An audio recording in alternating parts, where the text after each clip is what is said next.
Please keep the videos open as much as possible. Show your beautiful faces and engage with the speakers. Keep your mics muted when you're not interacting with the speakers. Zoom Master, please unmute the speakers at suitable times. Thank you for your attention. We will be starting the program in 1 minute.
A very good morning.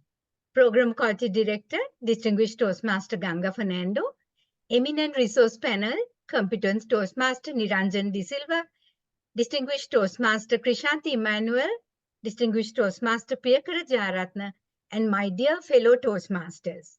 Great to see you all on this bright Saturday morning. I'm DTM De Silva, your project chair and MC for this workshop.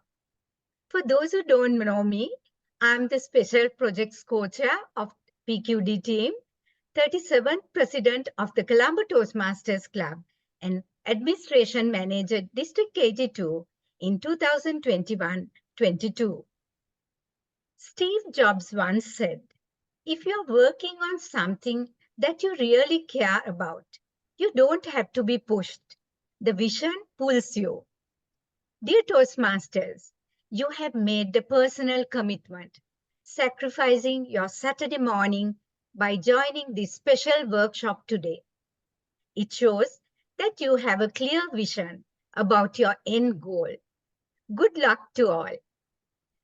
Moving on, I'm delighted to recognize the mastermind behind this special workshop.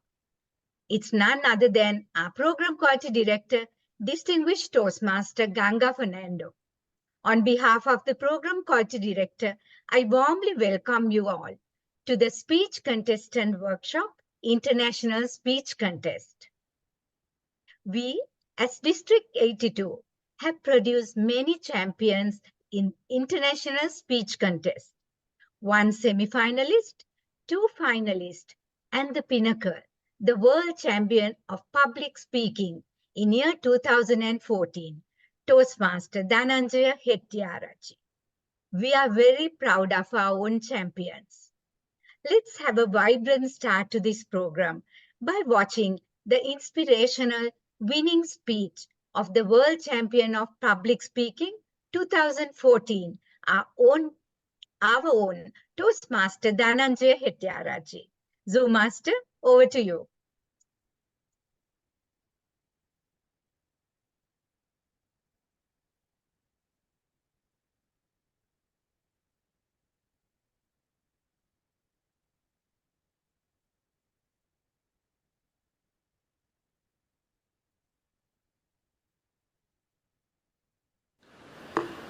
Dhananjaya Hettiarachchi. I see something. I see something. Dhananjaya Hettiarachchi.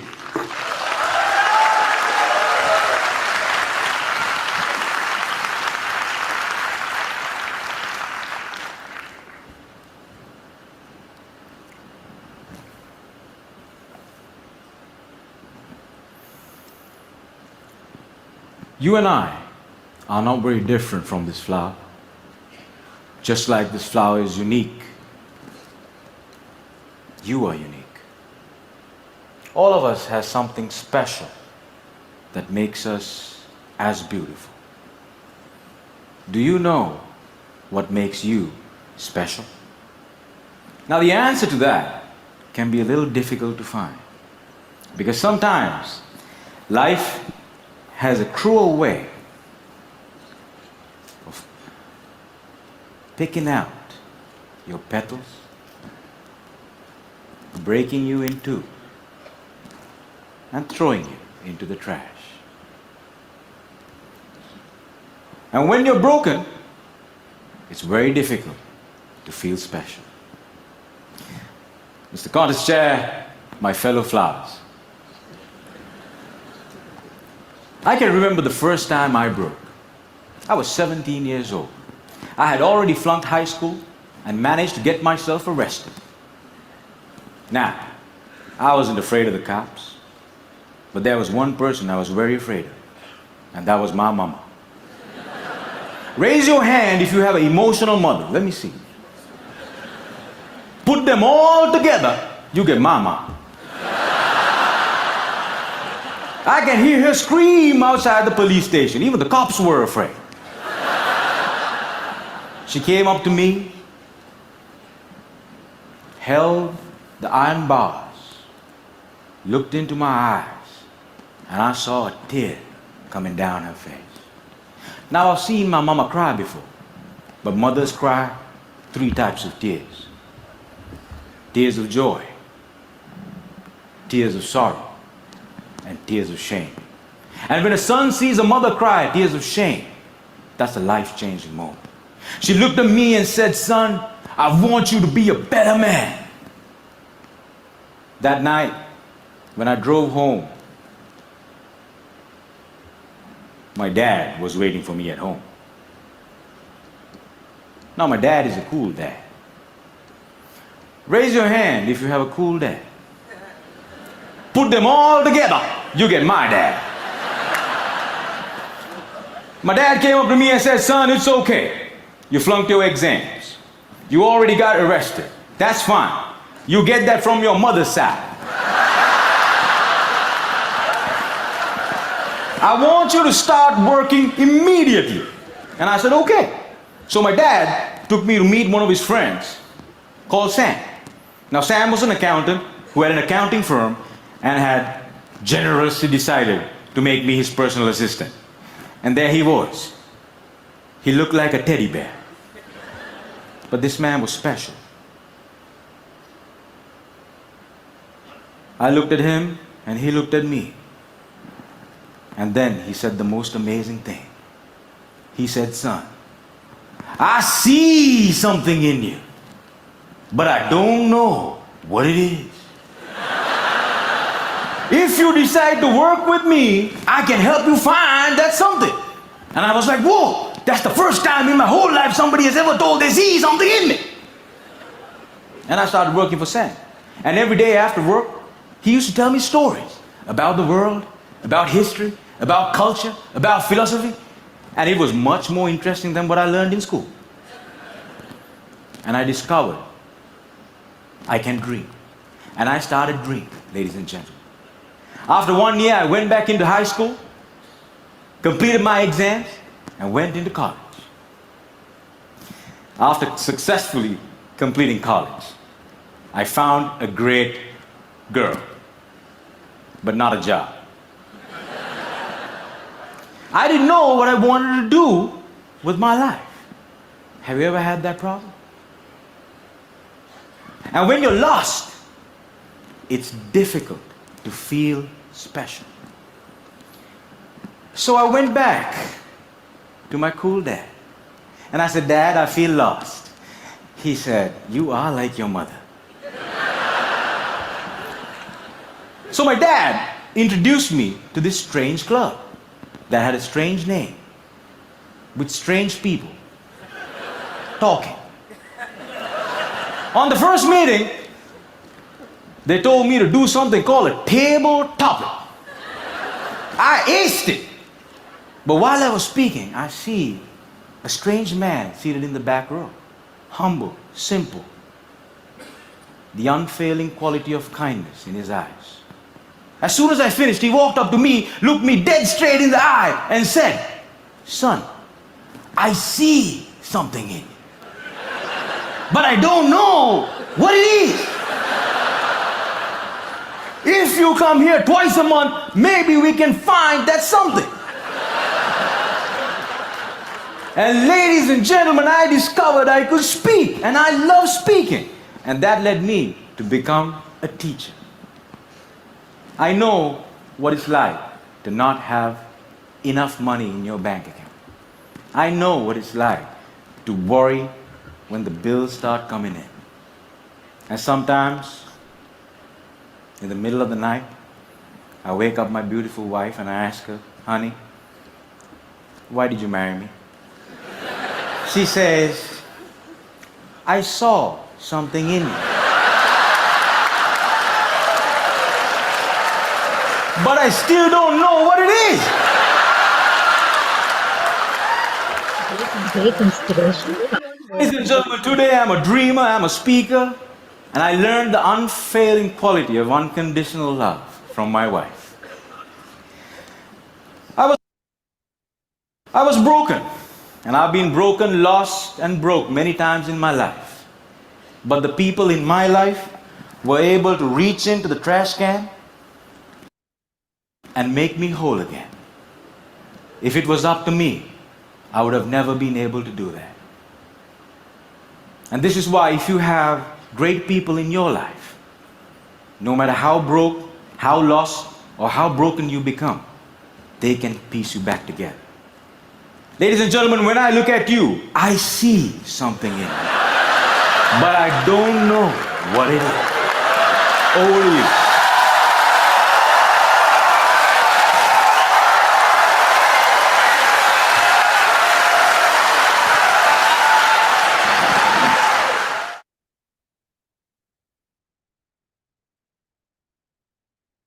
With that great inspiration from our very own world champion of public speaking, Dhananjaya Hettiarachchi, let's move on with another vibrant personality, competent Toastmaster Niranjan De Silva. CTM Niranjan De Silva is a passionate Toastmaster for over 35 years and president of the Colombo Toastmasters Club in year 1994 and 1995. Former director, CEO of Metropolitan Computers and head of HR and ICT of Metropolitan Group. Toastmaster Niranjan has more than 30 years experience in the information technology area. CTM Niranjan is an engineer by profession with a BSc Honours degree from the UK and an MBA from the Postgraduate Institute of Management.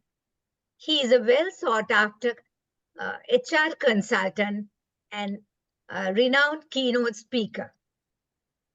On your mark, please welcome competent Toastmaster Niranjan De Silva. Sir, the screen is yours. Thank you, DTM Viruli, for that very kind introduction. Good morning, Toastmasters. Now, there's a request. I'm not going to use, that's good. I'm not going to use any slides. I want to see the participants, right? At the moment, of course, I don't see anyone. I only see Viruli, Lalit. I would like, if you do not have a major problem with your connectivity bandwidth, I would like to see you, because the worst thing that I find is to speak to a dead screen. Right? When I see you, I get energized. So make a request first. If you don't have a problem with connectivity, if you're not too shy, I'm a nice guy. Don't be shy. So just put the video on so that I can see you, I can connect with you, and then I think we can make this more fruitful. So on your marks, that means you're now ready. You're ready to embark on this raid. Taking part in the international speech contest table topics, you are now ready to start the race. I have a question. Why are you doing this? I need a response. Ladies and gentlemen, these are Toastmasters, no? So, just unmute and respond, or put your hand up, then Lalit will enable you to speak. Let's have an interaction. Otherwise there's no point me just talking. I'm not sure whether you are connecting. So my first question is this, friends: why are you taking part in this contest, or why are you contesting? Why? Okay, I need to hear some responses, please. Any other audience, I will accept no response, but definitely from Toastmasters, I cannot accept a situation of no response. So I need a response. Yeah, why? Can I start then? Yeah, sure. No need to get permission. Just fire out. Why? I do it for two reasons, CTM Niranjan. One is, of course, I find that contesting keeps me on my toes and makes continuously to learn. Even at this age with gray hair, I keep contesting for that. Same here. Secondly, I contest to make a difference. I contest to try and win. So that's the other motivation. Thank you, Farah, for that. Now, here, given the lead, any other response? Why? Why are you in this? I'm surprised. No, Toastmasters being so shy. I mean, if you are shy to connect with me online, how are you going to get there in front of 450 people and deliver international speech, table topics? So, and I'm trying, and this is the foundation, this is the foundation of success. Yes, I think Yalini has unmuted, right? Yeah, I can see. Yeah, Captain Master Niranjan De Silva, I'd like to compete to improve myself as an effective communicator and an educator. So I find, I need to be. So I think Toastmasters, the speech contest helped me do that effectively and get lots of feedback and lots of popularity as well. Okay, very good. Thank you for the response. I have one more question. Why do you want to improve yourself? Why do you want to be a good educator? I've been working with the Japanese for 35 years. That's why I look for a bit Japanese now. So the Japanese people always say, to get to the bottom of the problem, you must ask why 5 times. I might not ask 5 times because I have only 30 minutes, right? So my question is, why do you want to do that? Why do you want to? This generation has an attention span of 10 seconds. So if I do not communicate and effectively, I'm gone. Right, fine. So why do you want to get the attention span in 10 seconds? Now, this is a good start. I like this. Why? Why do you want to get the attention span in 10 seconds? What happens? Why? This generation doesn't, I mean, the Gen Z doesn't have that attention span that we have. Even we don't have. Okay, thank you very much. Friends, Toastmasters, first of all, ask why. I worked with many people who have taken part in contests. I've worked with Dhananjan, I remember the first time he contested at the Taj Hotel. I will tell you about that maybe in the second part, when we start the race. But this why is the most important thing. Why are we doing this? Now that why has to be very, very powerful. It has to be a very strong why, because it is that why that drives you. And when you get onto the stage, when you come there to speak, we can see the why in you. So let me ask you another question. Now today is Saturday, How many of you woke up this morning? How many of you woke up this morning and jumped out of bed, not get out of bed, jumped out of bed, eagerly waiting to connect to this program? Okay, can I see a show of hands? Show of hands is good enough. People who have the video can put the raise a hand, others can put the reaction. I am asking how many of you jumped out of bed to join the program, not just get out of bed, jumped out of bed. Okay, so all the people who have the video on, yes, they have all put their hands up, so they are there. What about others? Okay, right, okay, a few others. Okay, right. I think the reactions are taking some time to come. So very few, no. Is it?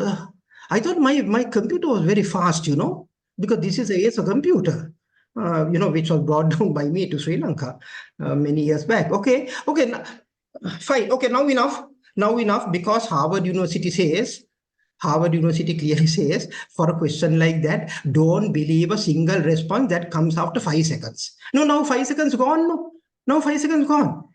No. You know why they say that? Because I asked a simple question. How many of you jumped out of bed eagerly waiting to join the program? So no point putting a reaction now after 15, 20 seconds. Either you jumped out or you didn't jump out. You don't have to think to respond to that question. Did I jump out of bed? Okay, maybe. No, friends. Okay, now no need. Okay, now reset all the reactions, right? Okay, reset all the reactions. Otherwise, I might get confused with the next question. So this is the foundation for success. Passion drives performance. Passion drives performance. So what is your passion? Now, if you are very passionate about taking part in this contest, right, you would have basically jumped out of bed. Okay, I have only 10 minutes more. I've got to connect to this program. I've got to learn. But if you just got up like Saturday morning, okay, you got to change the attitude. I mean, now that we started with Dhananjaya, Dhananjaya told a nice story. He said, if you need something so badly,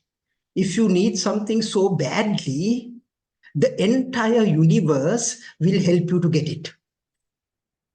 I'll repeat that. I mean, this is Dhananjaya, right? Dhananjaya said in many presentations, including in some of the discussions we had, he said, if you need something so badly, the entire universe will help you to get it. And he told us, I don't know if he told everyone, but he told us when we were having a drink together, the day before the finals, he told some of his friends, hey, I need a rose. I need a few roses for my speech.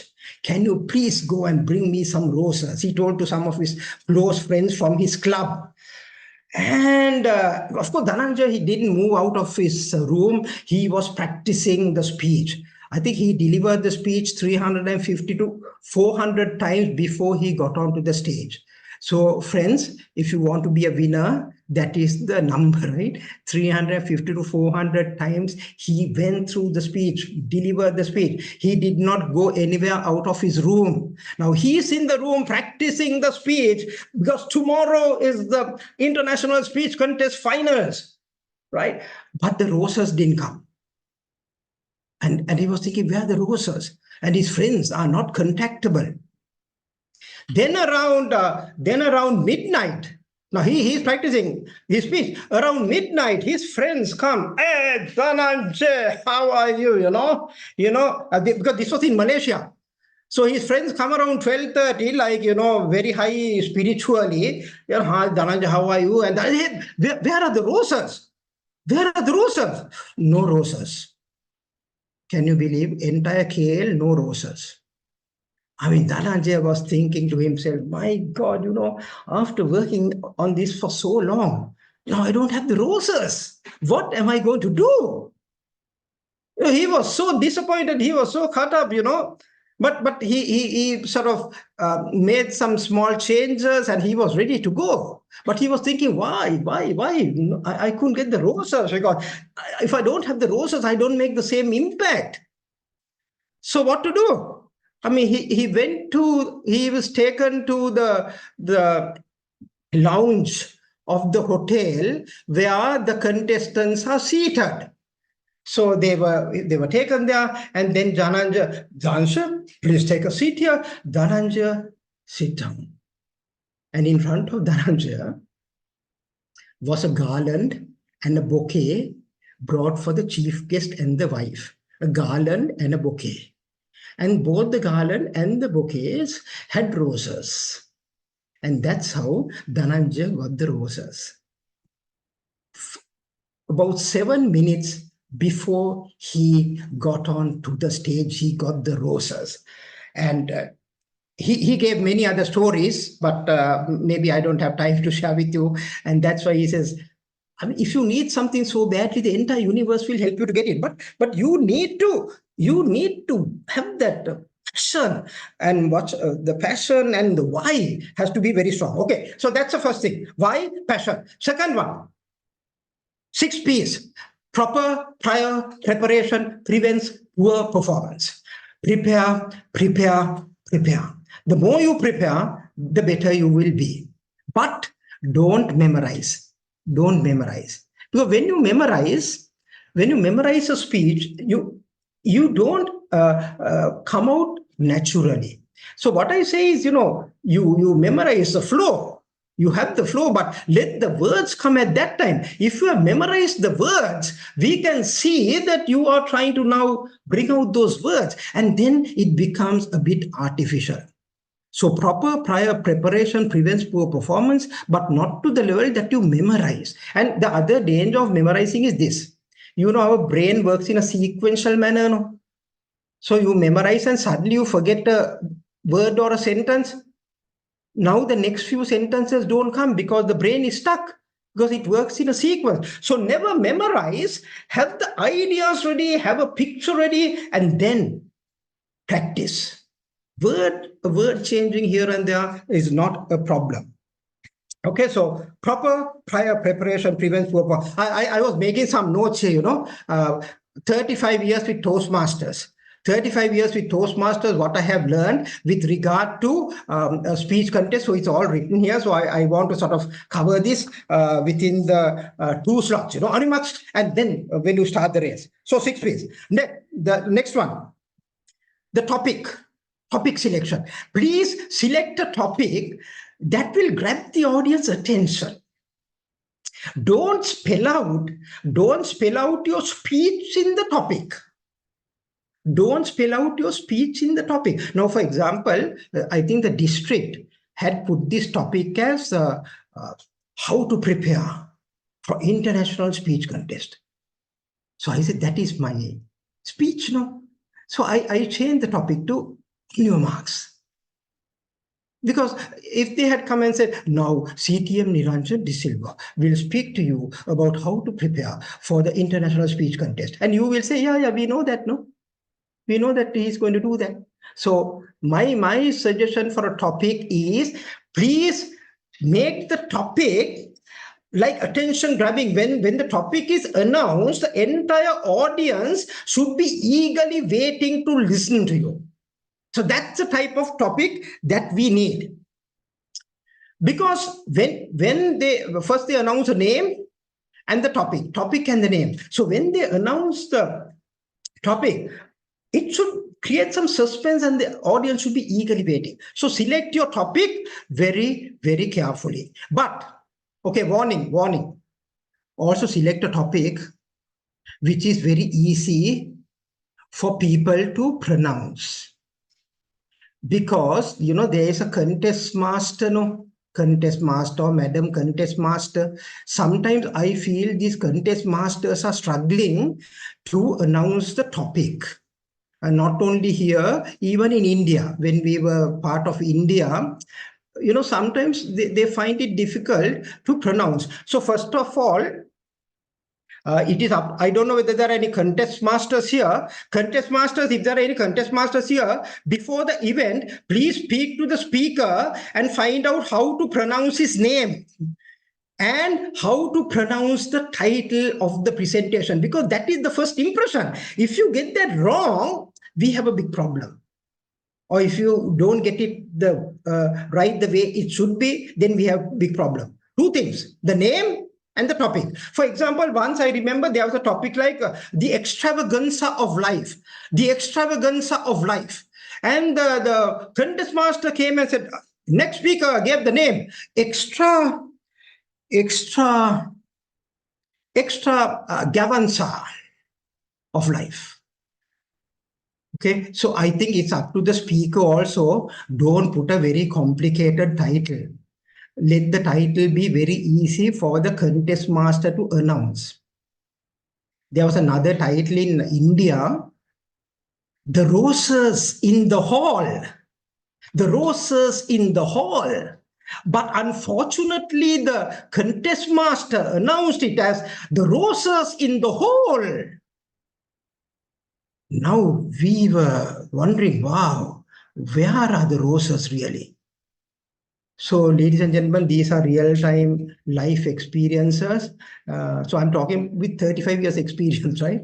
And now you might wonder, how did this guy be with Toastmasters for 35 years? That's because I joined as a small boy, you know, at that time there was no age limit and all, no? So that's how 35 years. So select a title that can be announced without any problem to the audience. Then, next one. Be authentic. Be authentic. I still remember my icebreaker when I joined Toastmasters. Of course, it's a long story. I mean, I joined Toastmasters thinking that I can go for these club meetings and have a wine, because my friends said Toastmasters and I thought toast is wine, you know, wine and cheese. That's a long story, but I went for the first meeting and it was so interesting. It was during the time when Halim Gauss was the president, ATM Halim Gauss. So I delivered my first icebreaker, which I thought was pretty good, because I had taken part in, you know, debating at Trinity College, Kandy, and also in my university. So I thought I was a good speaker. So I went and delivered my icebreaker. And Halim Gauss as my mentor, I mean, I selected him as my mentor, and I can confidently say I am what I am today because of Halim Gauss. Unfortunately, you know, he died 2 years back. I am what I am today with regard to my communication skills because of Halim Gauss. And those days when we do a speech for 5 minutes, the evaluation is 7 to 10 minutes at Colombo Toastmasters Club. And that is where we learned. So I did this icebreaker, which I thought was pretty good. And then Halim comes to me and says, Niranjan, that was a good speech. I enjoyed the speech. But Niranjan, don't speak from your mouth. Good night, and he went off. So I was thinking, my God, what is this? Don't speak from your mouth. So even while driving home, I was thinking, what did Halim Gauss think? Don't speak from the mouth. But I never asked him, you know, because Halim Gauss is a very authoritative type of guy, and I told you, a young boy at that time. So I never asked him. About 3 months ago, 3 months later, I did my second speech, which was a little bit of a humorous speech. I think structure your speech or something. And again, Halim comes to me as my mentor and says, Niranjan, I enjoyed your humor. It was a good speech, but Niranjan, don't speak from your mouth. So second time also when Halim said, don't speak from your mouth, I told Halim, tell me something, Halim. If you don't speak from your mouth, from where do you speak? I said, Niranjan. That's the difference. You never speak from your mouth. Your mouth is your output device. This is where the words come from. This is where the noise comes from. This is your output device, like the print of a computer. But you never speak from your mouth. If you really want to connect with the audience, you speak from your heart. You speak from your heart and let the words and the noise come out from your mouth. The magic of connecting with the audience is speaking from your heart. At the moment, my heart has stopped working, and therefore I am speaking from my mouth. Now imagine if I keep on speaking from my mouth for the rest of the 15 minutes, very soon what will happen to you is you might either start nodding, or the people who have the video also will switch off the video because they are not connecting with you. When you start speaking from the heart, ladies and gentlemen, you connect with the audience. That's it. So ask yourself, on this topic, am I speaking from my mouth or am I speaking from my heart? Ask yourself. Speeches that go for the international speech contest should be topics that you're speaking from the heart, and definitely not from your mouth. Now, how do you speak from the heart?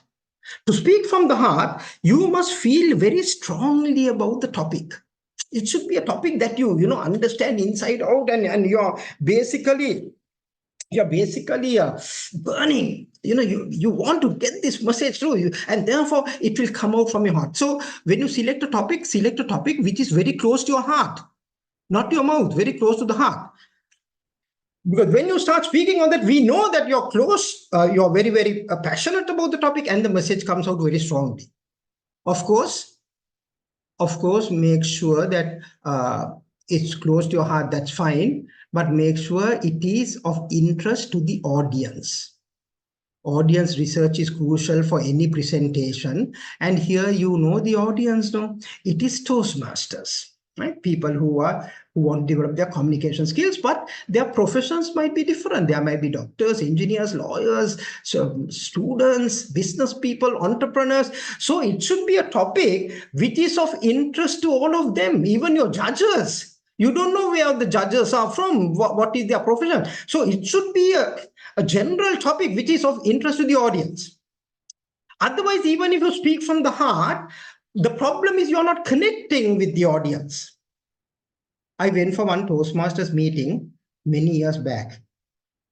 And a young Toastmaster came and made a brilliant speech. Brilliant speech. I mean, he really spoke from the heart, He spoke about everything that's happening outer space. No, Pluto is no longer there, the sun is moving, the moon is bright, and these are turning around, Saturn is going here, right? He really spoke from the heart, everything that is happening outer space.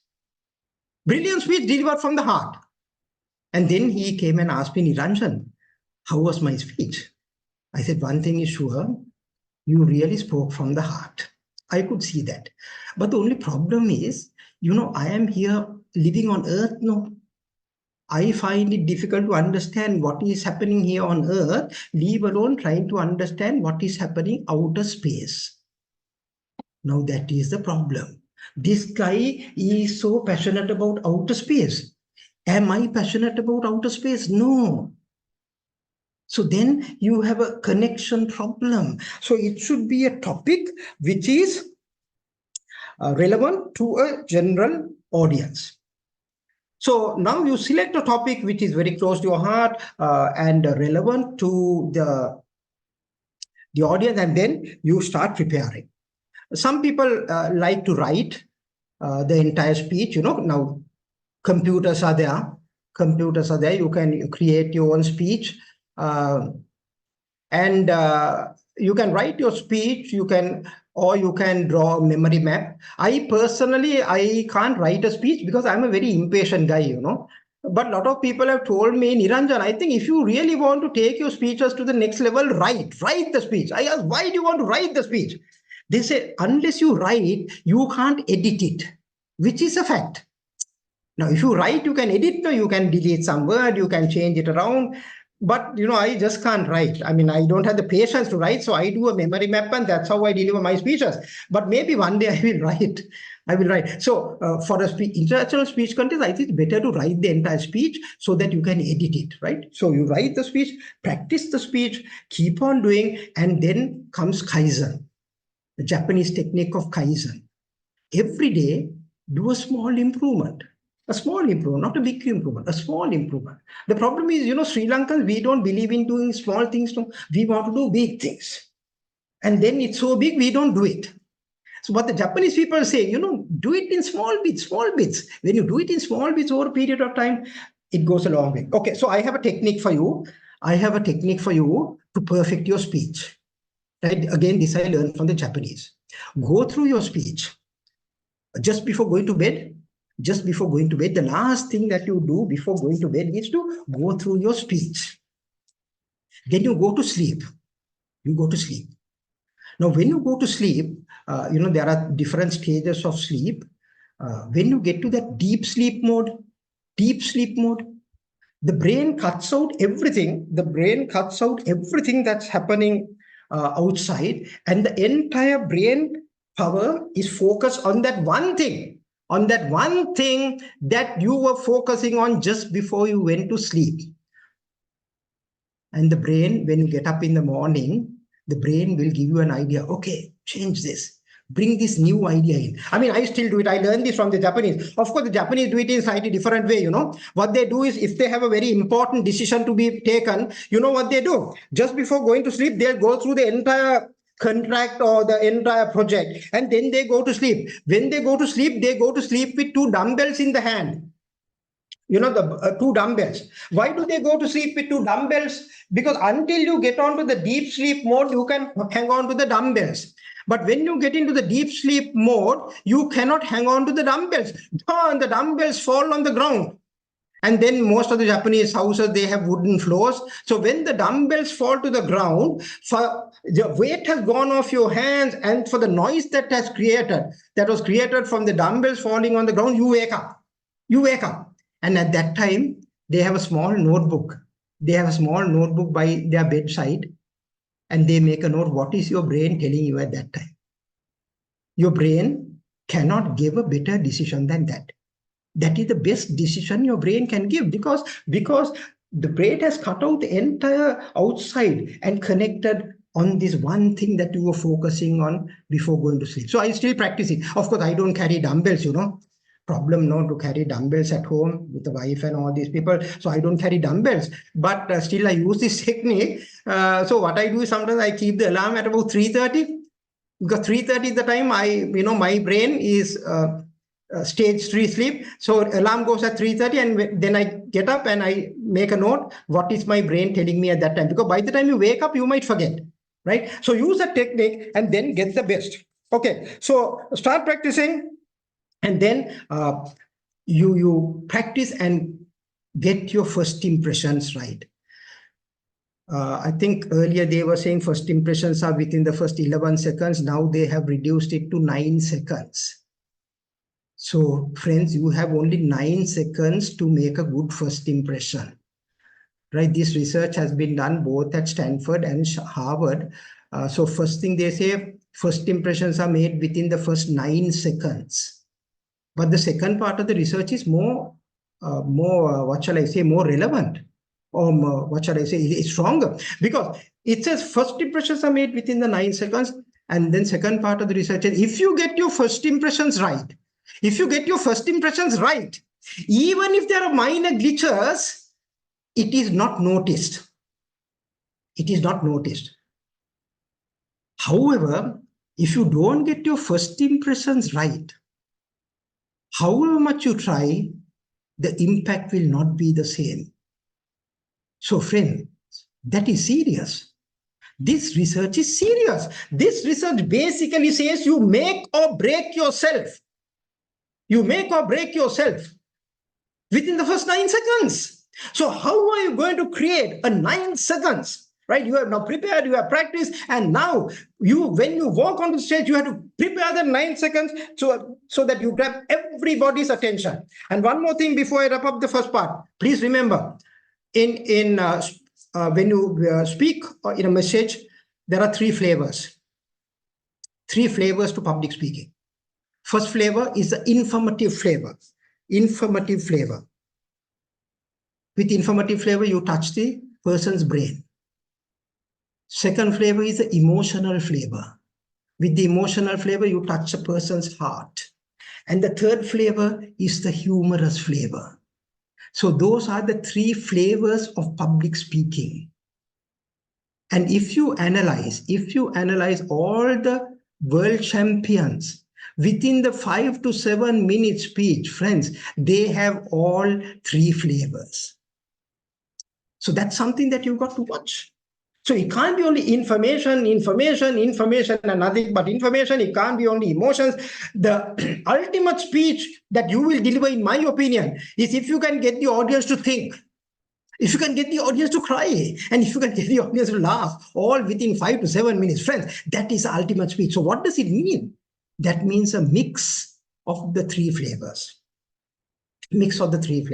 And one more point, the PSP technique. If you keep on sharing points, the retention is 5 to 10%. But if you give a point and follow up with a story, retention moves up to 50 to 70%. The power of stories. Why are stories so powerful? Stories are so powerful because from our small days, we grow up with stories. So that is why anything that you can put on to a story form, we can relate to that, and the retention is at a high level. And finally, you want the judges to retain the main message. The judges generally retain only the stories. So when they mark the ballot, okay, were there some nice stories that touched me? Technique to take your speech to the next level, PSP technique. Point, Story point. So now we are ready. Now we are at the starting point, and the race will begin after Krishanthi's presentation, after this commercial break. I think we have like 7 minutes for questions, like Viruli. You need to unmute your mic. Yes, we have about 7 minutes. We can go till about, yes. Now the time is 8:47, 8:49. That's right. We can go until about 8:55. Okay. Any questions, friends? Any questions? There, DTM Chrishanthi has come. Hi, Chrishanthi. Right, okay. Any questions? Because now you're on the mark, right? Now, after that, Chrishanthi will tell you, okay, how to win the race. And after that, I will say, off the mark, right? So any questions before Chrishanthi comes on, friends? I am surprised. Wow. I mean, I can understand these questions not coming from any other audience, but a questions not coming from a Toastmasters audience. I'm shocked. I mean, this is another opportunity for you to speak. No, I thought my problem here with Toastmasters will be that the question will be so long.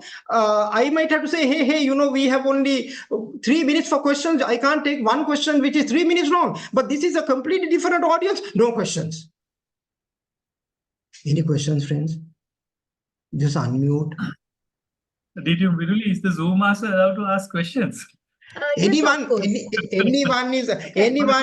least, Ladit, Until you are there to start the Q&A session. No, if you are not there, what are we going to do today? Because no questions, no, from Toastmasters. How can a situation happen where there are no questions from Toastmasters? Okay, Ladit, what's your question? Now the ballot. And after that, I think Pabba sir has put the hand up, so we'll take him, and then I think we are done. Now the ballot sheet for judges says that the speech can be of any type. So should there be humor in every international speech that we deliver? Very good question. Research has been done by the London Business School, and this research says if you share statistics with the audience, if you give number statistics, the retention level is only 3%. Then it says if you can get all those statistics and put it into a picture form, create vivid images, the retention moves up to 20%. 20%. And then it says, if you can get those vivid images and put it into a story form, retention moves up to 50%. That's why I was telling you, right? The power of stories. So from 20% for vivid imagery to 50% with stories. And then finally it says, if that story is with a humorous flavor, retention moves up to 70 to 80%. Why is humor so powerful? Because humor relaxes people. And when people are relaxed, more blood goes into your brain cells and the brain cells are open to capture the message. If you analyze all the world champion speeches, Lalit, they have all three flavors. So I would say yes, unless it's a very, very emotional speech where you want to get the entire audience to only cry. But I'm not too sure whether it would be rated as one of the international level speeches. Does it answer your question? Okay, now 3 hands have gone up. So I think Pabasara's hand went up first. We will quickly take that one, and we are now at 52. So we have 2 minutes more. Pabasara, what's your question? Good morning, sir. My question Good morning. what is your opinion if I start my speech with a small part of a Sinhala song? The problem is Sinhala song, Toastmasters say everything has to be in English. So if it is Sinhalese, you might have to translate that meaning of the song to English. Otherwise, definitely you will be at a disadvantage. Right? So if you start with a Sinhalese song, you have to explain what it is. It would be a bigger challenge when it goes to the regional level. They won't know anything about this song or what is the relevance. So the question you have to ask is, what is the relevance of the song? If I drop the song, will it be a big disadvantage for me? Right? My personal opinion is it is very risky to bring a Sinhalese song into an English speaking contest. Ruini and Achinta, who wants to go first? We have another 2 minutes more, 1 minute more for each question. Achinta or Ruini, who's going first? Oh, no, now we can't get the hands up. No, I told you the 5-second response. No, I don't take any response after 5 seconds. Now, 45 seconds have gone after we started the Q&A session. So, Ruini and Achinta. Ruini and Achinta, who wants to go first? I'm Achinta. Achinta, yes. Yes, my story takes me to probably the darkest place in my life. And that point, it's at a emotional peak. I might drop a tear or two. Now, going from that point to getting back to the normal stride, if I slip, how can I get back? Okay, getting to tears, I think, is quite powerful. It is quite powerful because then, it has happened where some people, they just break down.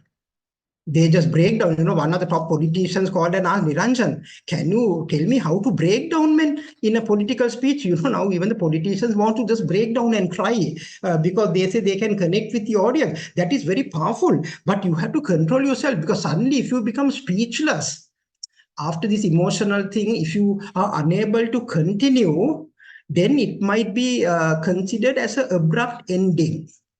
So while showing your emotions, make sure that you can clearly come to a final conclusion with regard to your presentation. Ruani, and we are done.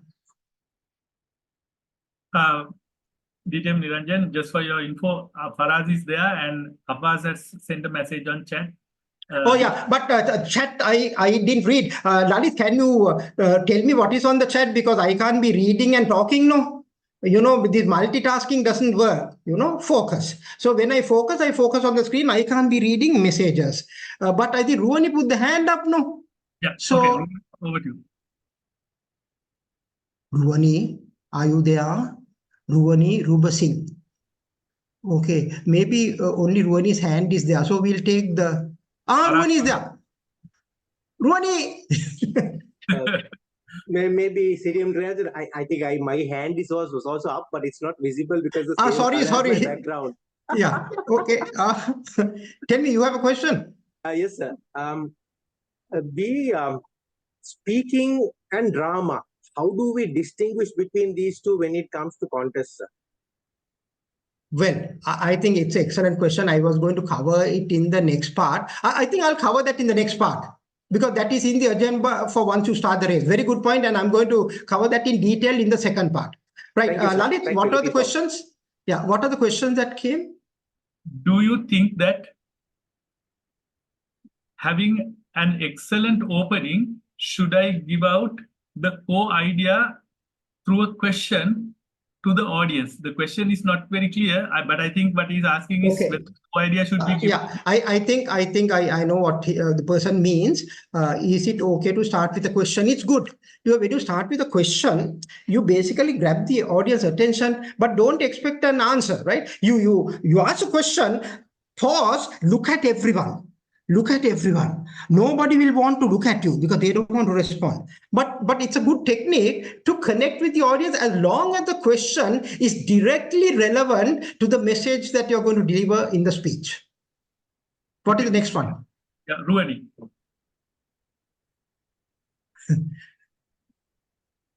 Maybe we can take Ruani's question. Yeah, the problem is Ruani's mic is getting unmuted and muted. Ruani, I think you have an automatic intelligent mic, no? Is it an artificial intelligent mic? It comes on, off. Okay, so my suggestion is to take her question in the second. Okay, fine. Okay, let's move on, Lalit. Next section. That's all. Okay, I'll see you soon.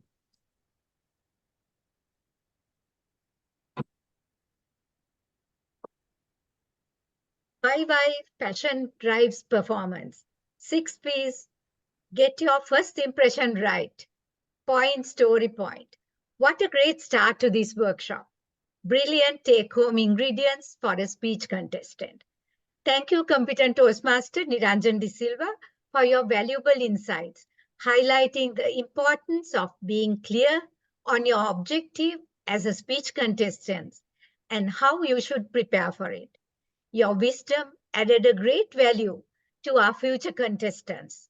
Warmly appreciate your commitment and unstinted support towards Toastmasters always. Moving on with the agenda, session 2.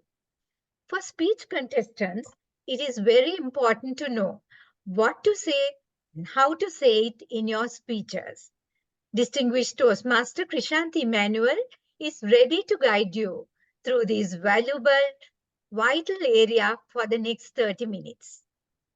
In that, at the end, you have 10 minutes question time.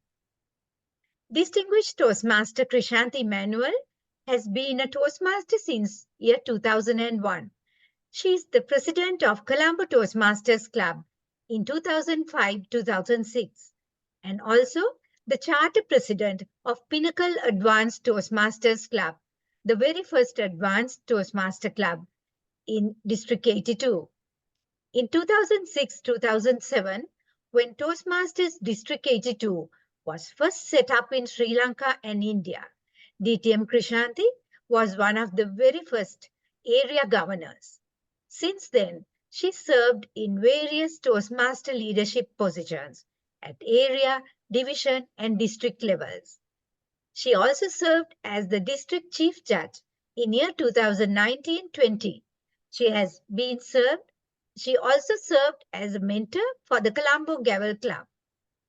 By profession, DTM Chrishanthi is a chartered governance professional, fellow member of both the UK and Sri Lanka associations.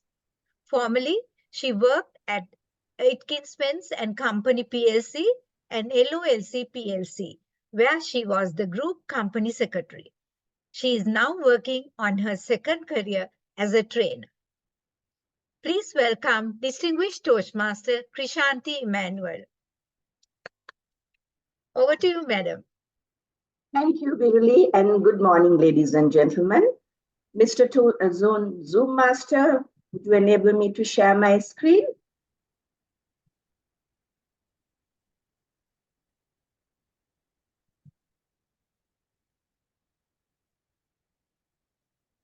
Yes, now you should be able to do that. Thank you.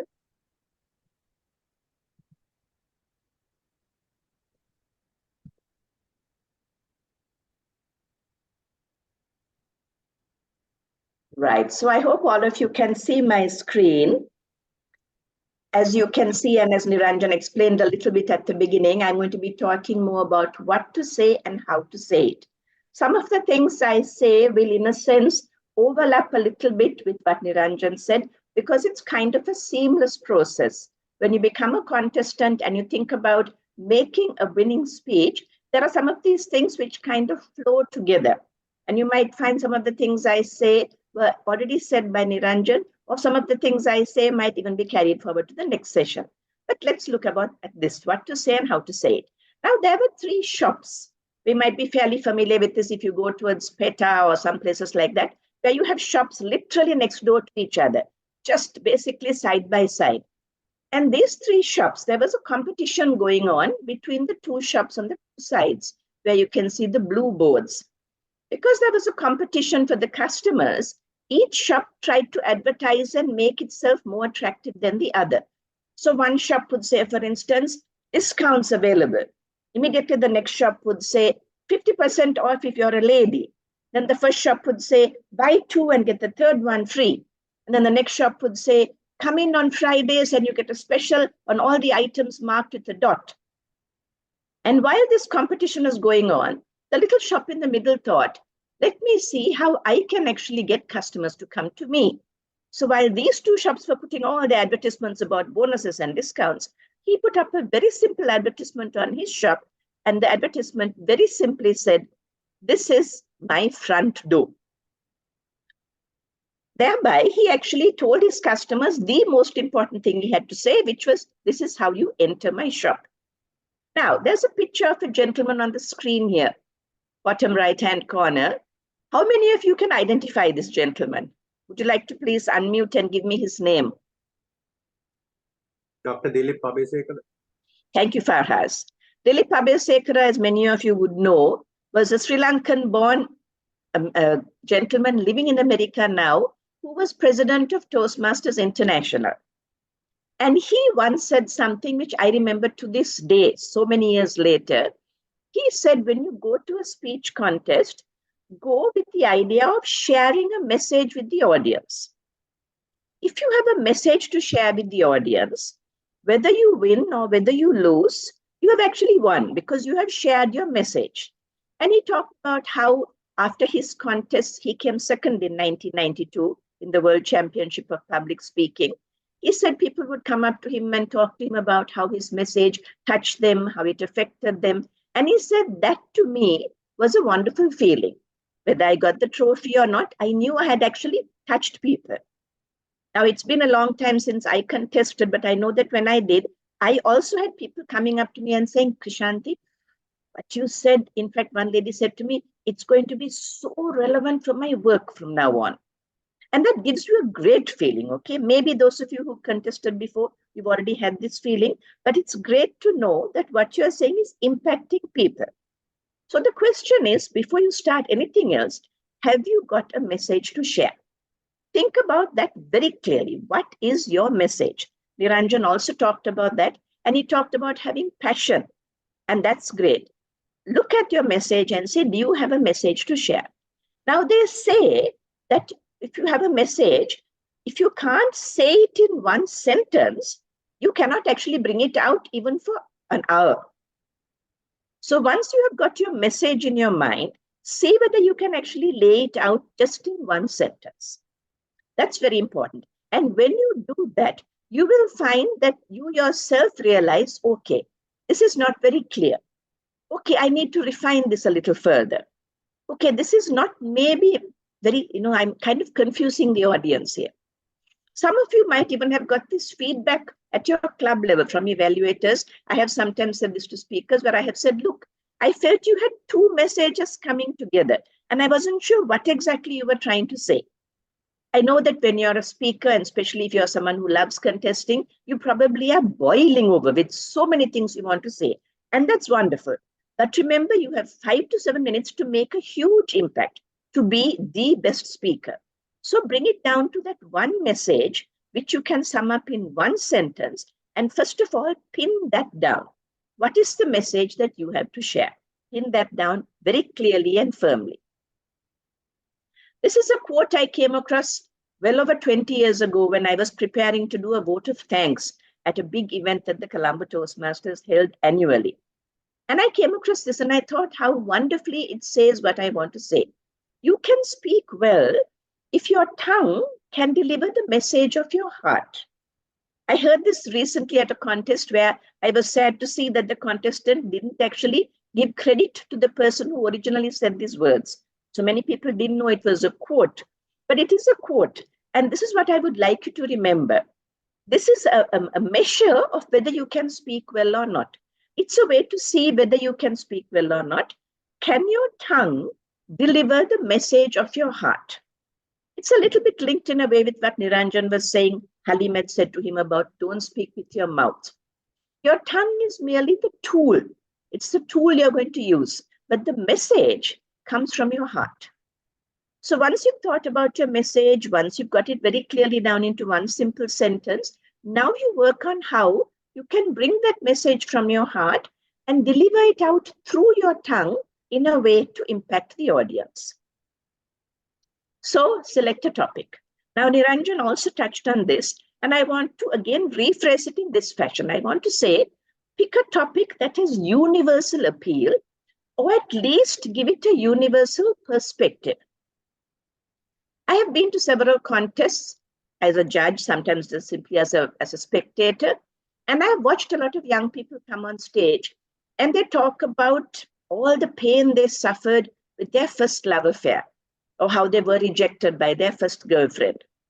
I have seen people who you might want to come up and talk about your first job and how difficult it was for you with your first boss. Now, love affairs and jobs, they are in a sense universal topics, right?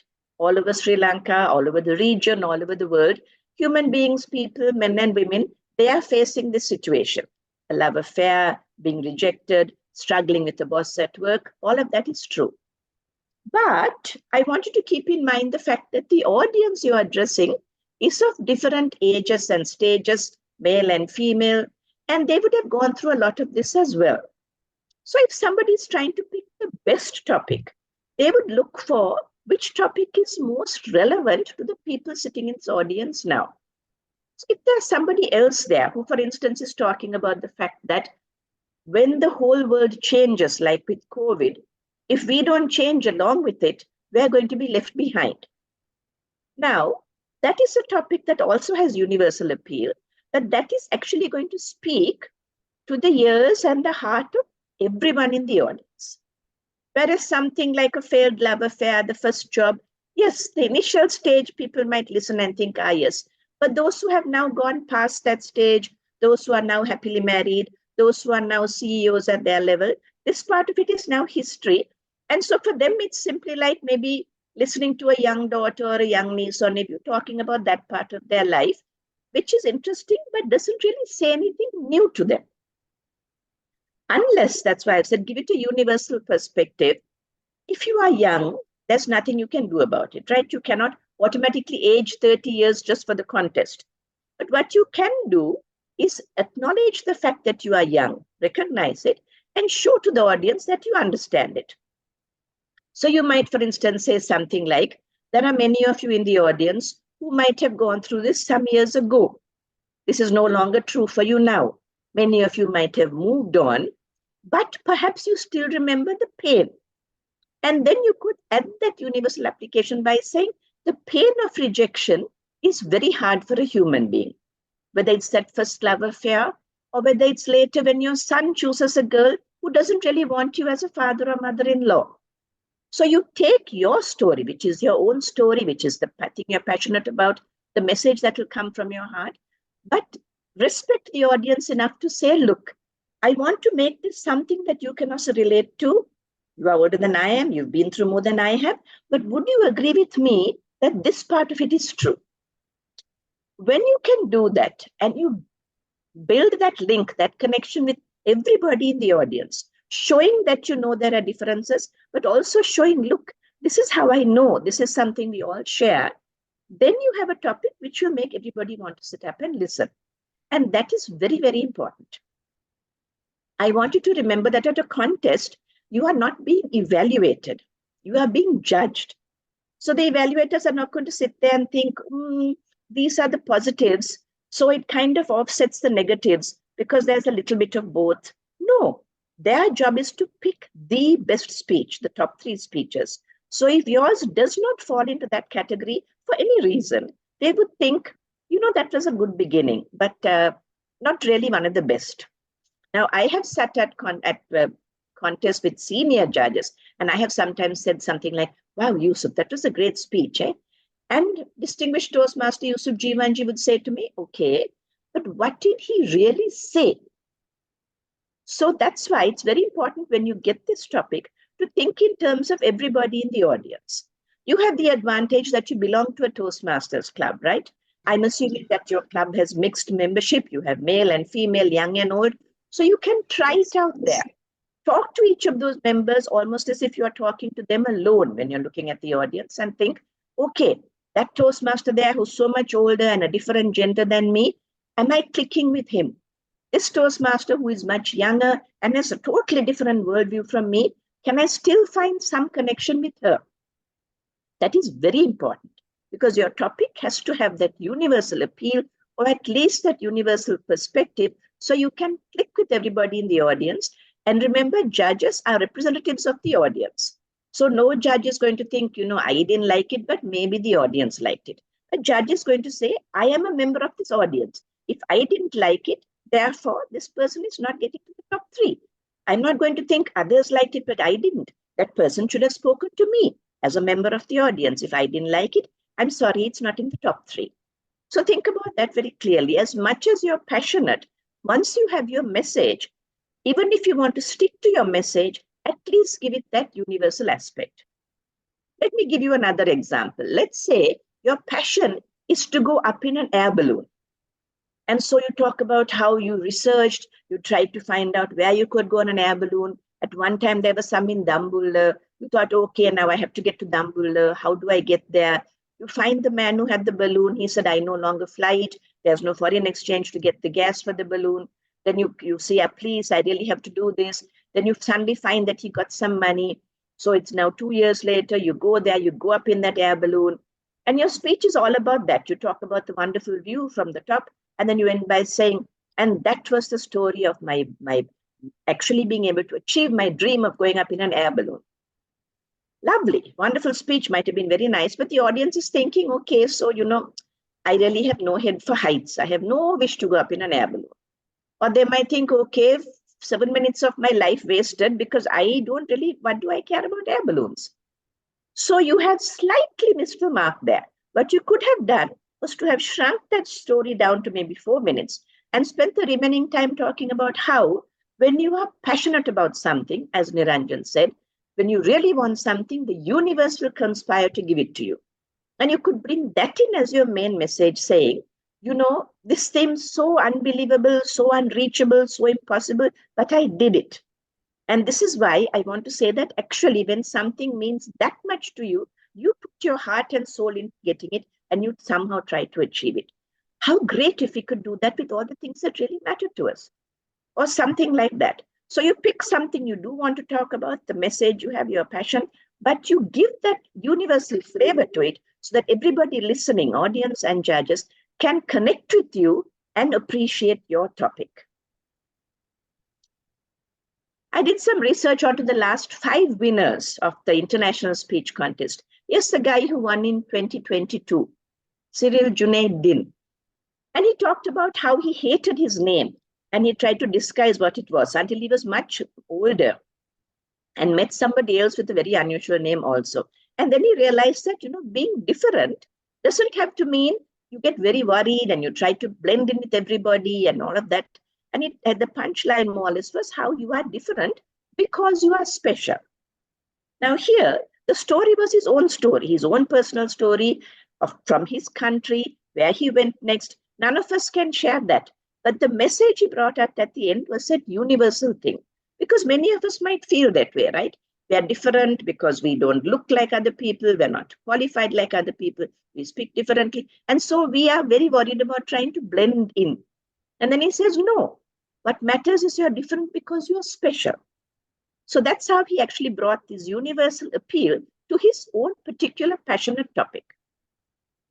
Aaron Beverly, 2019, a lovely story where he talks about he was the only black man at a wedding between a white and an Indian.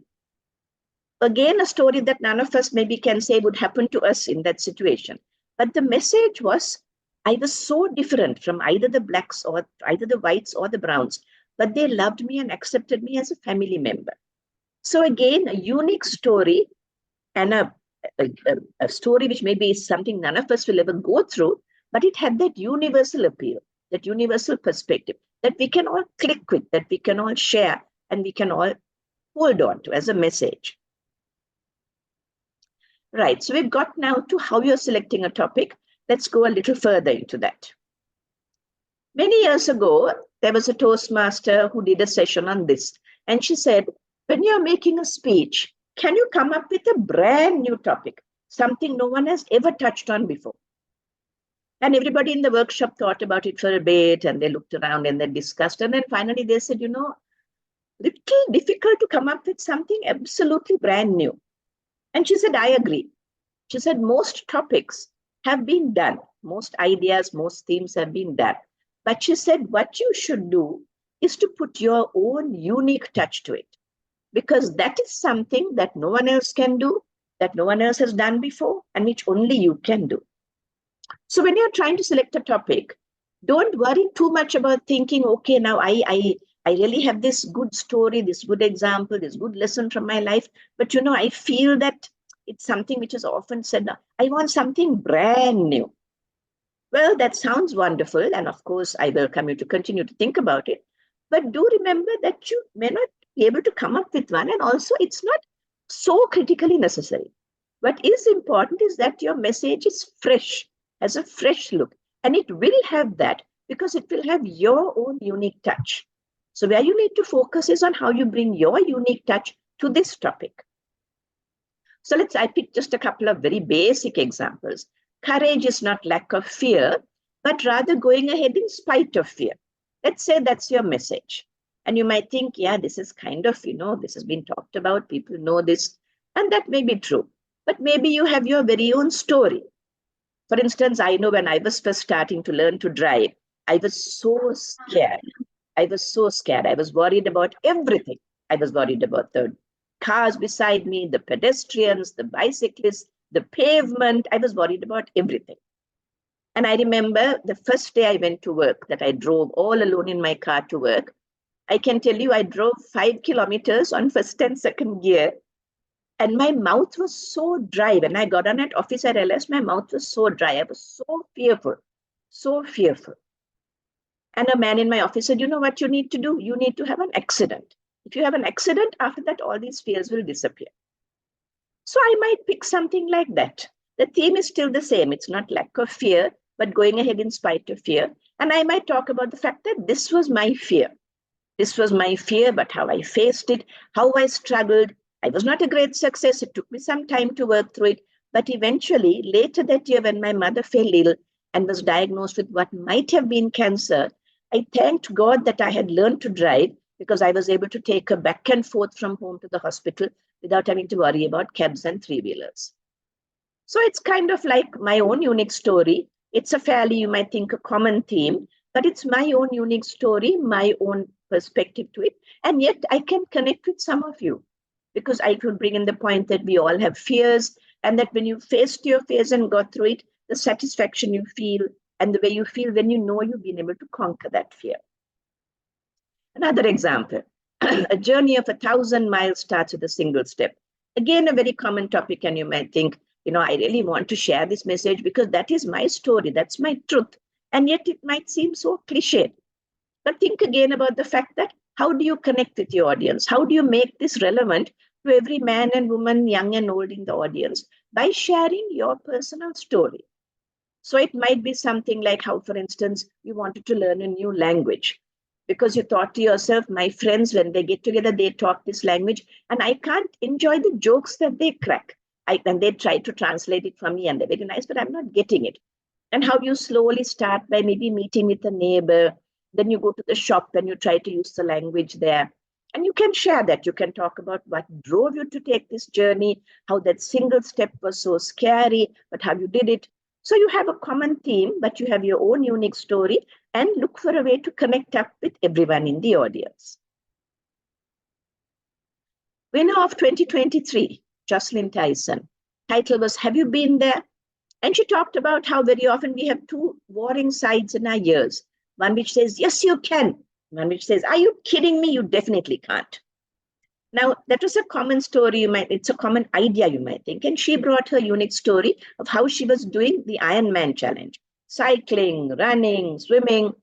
And it's very humorous. It has a lot of nice stories in it. So another way, another example of how you bring this fairly common topic maybe, but you bring this universal perspective and you bring your own unique story and connect with everybody. Verity Prize 2021, again, they talked about write a new chapter. She talked about how life can be miserable and you can be going through a really hard time, and how somebody had told her one day, if you don't like the story of your life, stop, turn the page, write a new chapter.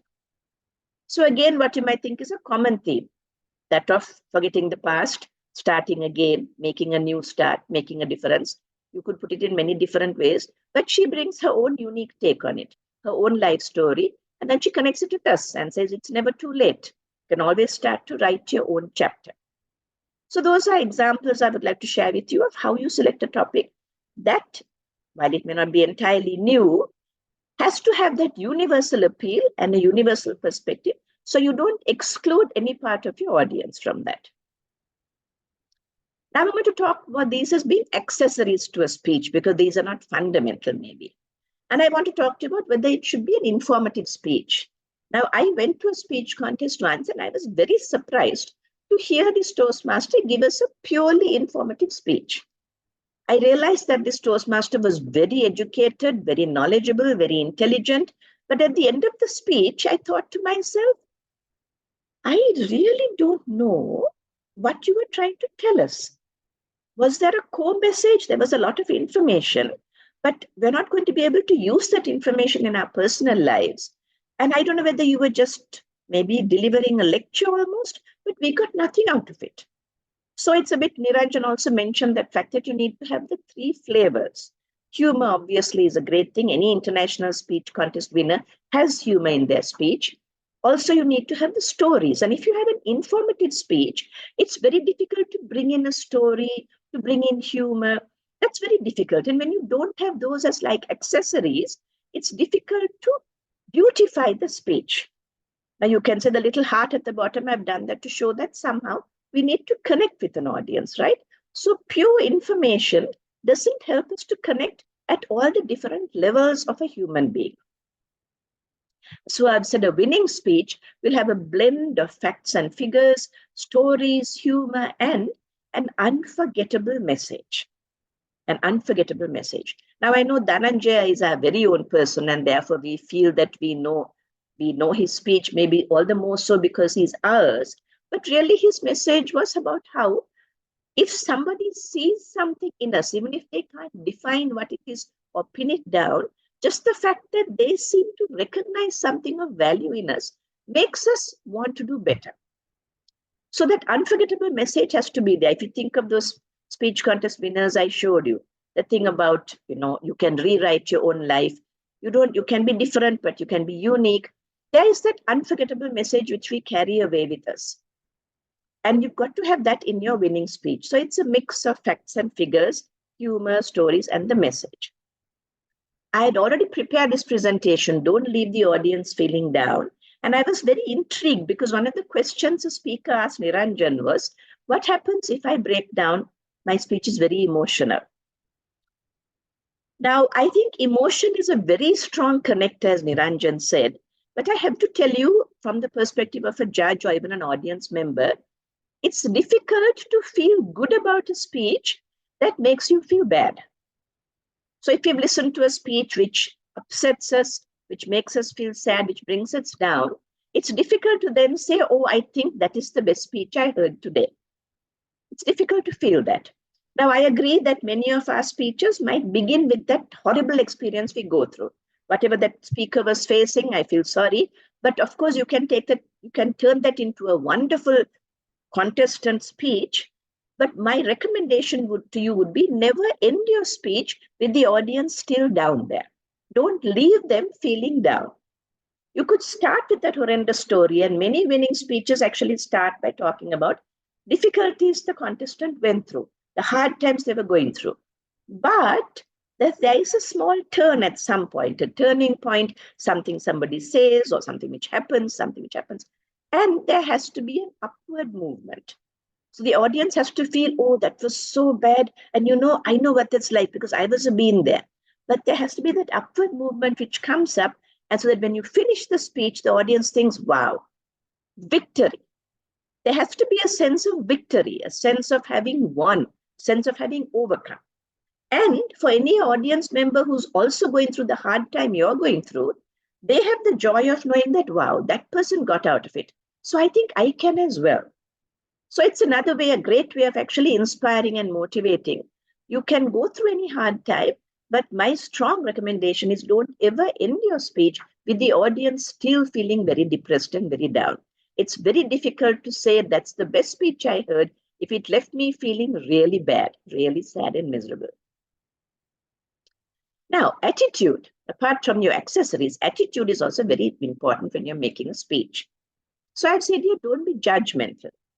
I've talked about this because I think sometimes we like to pick a topic which may be what you would call a little controversial. And okay, let's say you want to pick on something like, let's say we are talking about giving fathers paternity leave in addition to mothers. So it's something which is unusual, which is not new. And you may be thinking many people won't like this topic. One of the best things to do then, I have said there, build a bridge rather than a wall. So if you want to say, I want to talk about giving paternity leave, don't start by putting a wall, or don't any time in your speech put a wall which says, I know some of you won't agree with me. When you have done that, you have put that wall there, and those who don't agree with you will walk away saying, yeah, you have separated yourself from me. I don't agree with you. I'm walking away. There's no connection between us. Your speech is of no use to me. I have said that instead of a wall, build a bridge. A bridge, as you can see from the picture, connects 2 points. So just like a bridge would connect the 2 sides of the bank and help you to go across the river, build a bridge between the people who don't agree with you and your point of view and say, look, I'll start with you on the side where you are standing. I'll start here. I know that when we say paternity leave, many things go through our mind. If the father is at home, who's busy earning the money? Why should the father be at home and the mother go to work? It's the father who should go to work. The mother's role is to stay at home with the baby. So you start there on the same side of the bank with them. And you say, can you please come with me over this bridge to the other side? And there during your speech, you will talk about things, try to persuade them, influence, take them over the bridge with you. Share things like how a child needs to relate to a father as well as a mother in that early stage, and how the father can't come later when the child is 6 or 7 years old and then say, but I'm your father. How come you don't love me the way you love your mother? You can share those stories as you take them over the bridge with you to the other side. By the time you come to the other side and they stop and think, hang on, where am I? How come I'm here? I was on the other side all this time. Then you have succeeded. You have succeeded in bringing them over the bridge with you. So this is, I'm only saying this in case you are someone who wants to take a topic where you feel maybe people don't agree with you. I'm not by any means saying don't do it. I'm only saying make sure that you carry your audience with you, especially if you feel there are those who don't agree with you. Put that bridge and take your audience across with you so they can come with you. But that's where attitude is so important. You need to recognize the fact that they have a right to have a different opinion to you, and you would rather persuade them and bring them than discard them and say, you stay on your side of the wall. I'm not interested. Another problem with attitude is preaching at people. Now, I know nobody does this purposely, but there are people who might come, and especially the younger ones who might come and say things like, and that's why I want to tell you, face life with a smile. Of course, there are problems, but face life with a smile. You can get through it. Now, I have sometimes sat in the audience and looked at these people saying, especially the younger people who are maybe talking about small issue, comparatively small issue they have faced, such as, for instance, losing their job or finding that maybe their parents divorced, something like that. And I've thought to myself, I understand you're going through a hard time. You're finding it difficult. I admire you. You're saying you came out of it by smiling and facing everybody, and you're telling us to smile and face life. Now, I want to ask you a question. In the audience and among the judges, there might be someone who has lost a spouse to cancer. There might be someone who watched a child get knocked down in a car accident and killed on the spot. There might be someone who had a business and their partner betrayed them and took all the money and left. Now, for someone going through a huge pain like that, they're looking at you and thinking, who are you to tell me that this doesn't matter? How can you tell me that all I need to do is face life with a smile? You haven't gone through the things I've gone through. What you've gone through is so minor compared to what I've gone through. And then they will switch off. They will think you're just preaching at me. You don't know what you're saying. You don't know what I am, what I have been through. Now, the reason I'm saying this is because, again, as I said, as a contestant, you want to make sure that everybody in the audience is on your side. I don't know how many of you were in Malaysia when we were there when Dhananjaya won the speech contest. But I can tell you that many of us in the audience were actually on his side. And it wasn't only Sri Lankans. You could tell by the way the audience was laughing and listening and stuff like that. Little by little, you could tell that more and more of the audience was actually on his side. So it's very important when you're a contestant to get the audience on your side. At the end of the day, they need to know that you care. They need to know that you understand and that you're not speaking to only a small section, or that you're not speaking in a way that doesn't take them seriously. So they need to know that you have thought about your speech and thought about, okay, I know this audience might have gone through other things than me. I'm not going to insult them by saying mine is the biggest problem in the world, but I am going to say, I went through a hard time. Maybe your hard time is different, but you and I, we can connect on the fact that we really suffered and we found it difficult. But hey, you know what? I want to tell you, I managed to smile. I managed to get out of it. So I want to encourage you and tell you, come, my brother, my sister, you can also smile and get over it like that. I want that for you. I want to share with you the 2020 winner, Mike Carr, talked about the librarian and Mrs. Montgomery. The same sort of idea. He talked about how this Mrs. Montgomery was his encourager and how the librarian was the one who kept putting him down. And his line was this: the victory is not in the result, it's in the trying. A beautiful line. And he went from there into COVID. That was the year COVID was hitting us very hard, if you remember. And he linked it to that and went on. So here was a good example of someone who said, okay, this, and he talked about his story when he was a small child in school. And yet he was able to take that story as a small child and appeal to all of us and actually win the contest by showing how it's the feelings that come out. The story only brings out the feelings, but the feelings are universal. The feelings apply to everybody and right through all the ages and the stages. So again, with attitude, I'm saying I'm going to go a little faster now. Don't be cliched or predictable. Now, I say this because there are certain contestants who, when they come on the stage, the judge will think, I know so-and-so always makes this kind of a speech. The trouble with that is, for you as a contestant, if a judge already knows what kind of speech you're going to make, you have the disadvantage, because then the judge is not going to look at you as someone new and fresh. They're going to already have an idea in their heads. Now, we have talked to the judges also about this, and we know that they will try very seriously not to be that way. But my recommendation to you is, don't be predictable. There are some people who might, for instance, always begin with the same opening. I think opening with a question is perfect. I will start with the question. Oh, I always want to bring something dramatic in. When you're predictable, that freshness or that element of surprise, it's difficult for you to bring in. So don't be like that. Okay, the 3 words, which I put the blanks here, but the first letter is there. Can someone unmute and tell me, what do you think these 3 words are?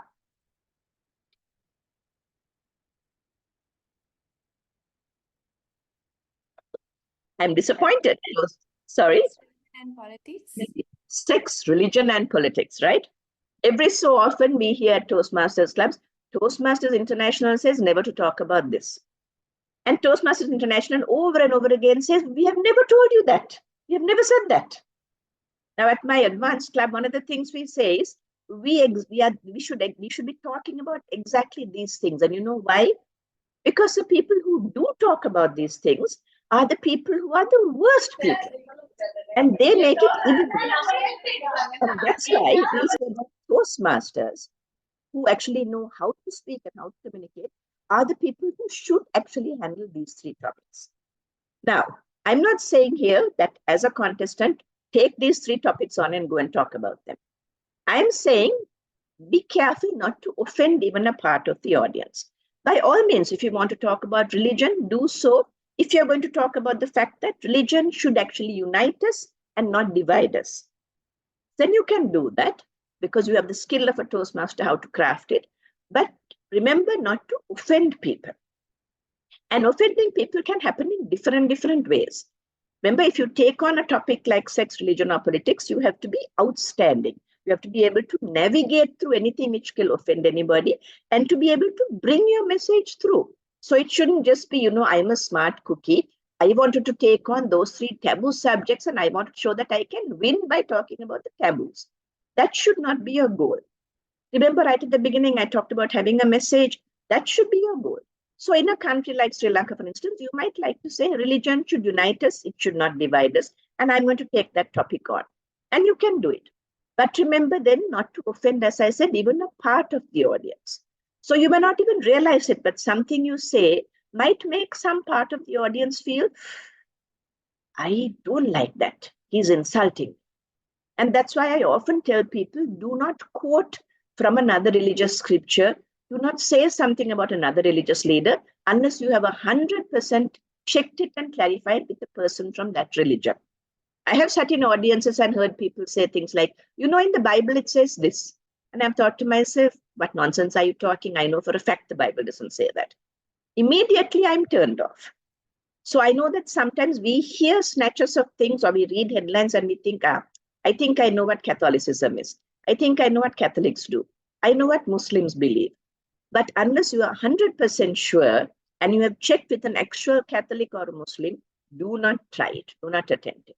Offending even a part of the audience, a judge will know. Even if the judge is not personally offended, the judge will look and think, this is not the kind of speech that I want a representative of Sri Lanka to go forward making in another country when I know that they're going to offend certain people.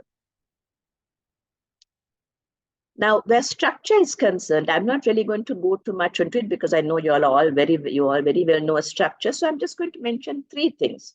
An opening is as different to a beginning as a sesame bun is to a piece of stale bread. Do remember that. So an opening is different to a beginning.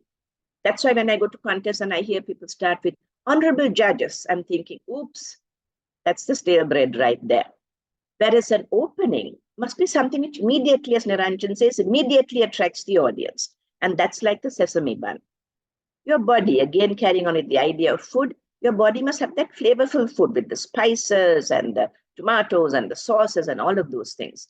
And if you end, you can have a bun again in order to go back to your beginning. Started with bun, so end with bun. But then your final bun should be a little different.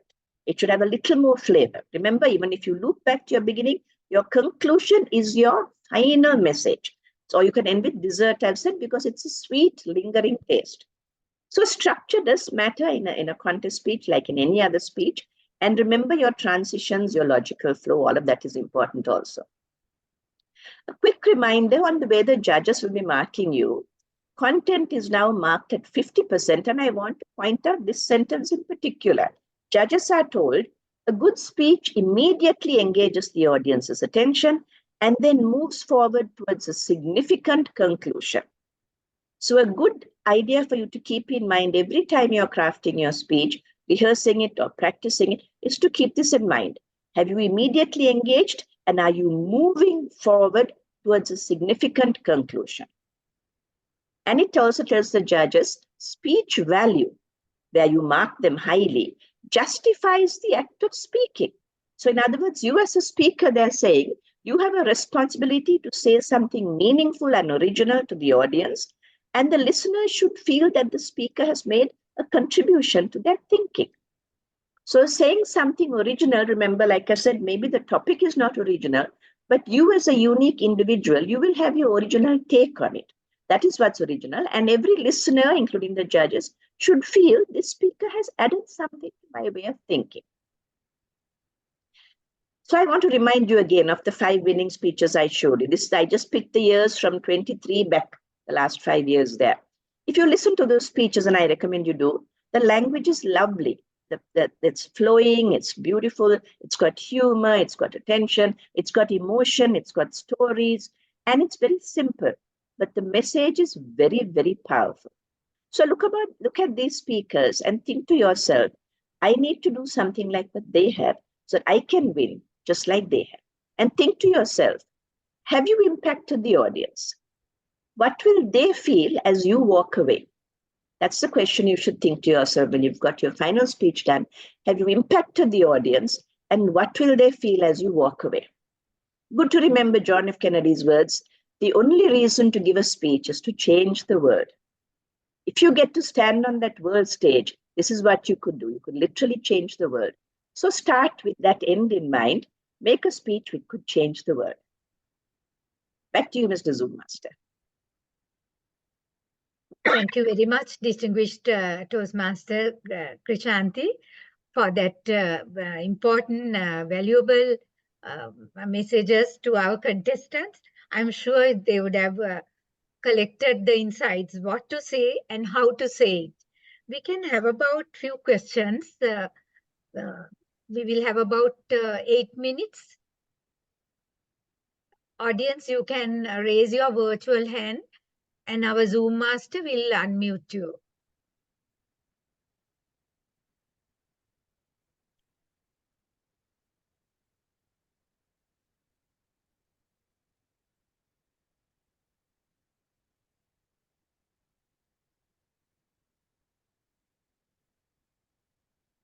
We have Ruan.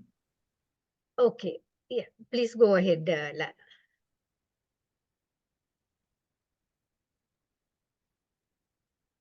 Go ahead, Rohit.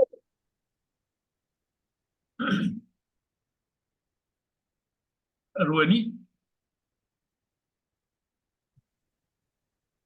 If you're having a problem with your mic, would you like to write your question down?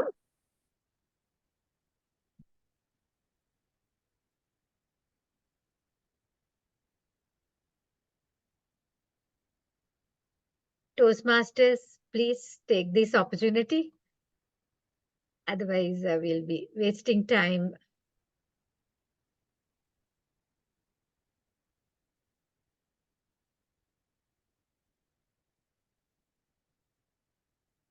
I can see many contestants in the audience.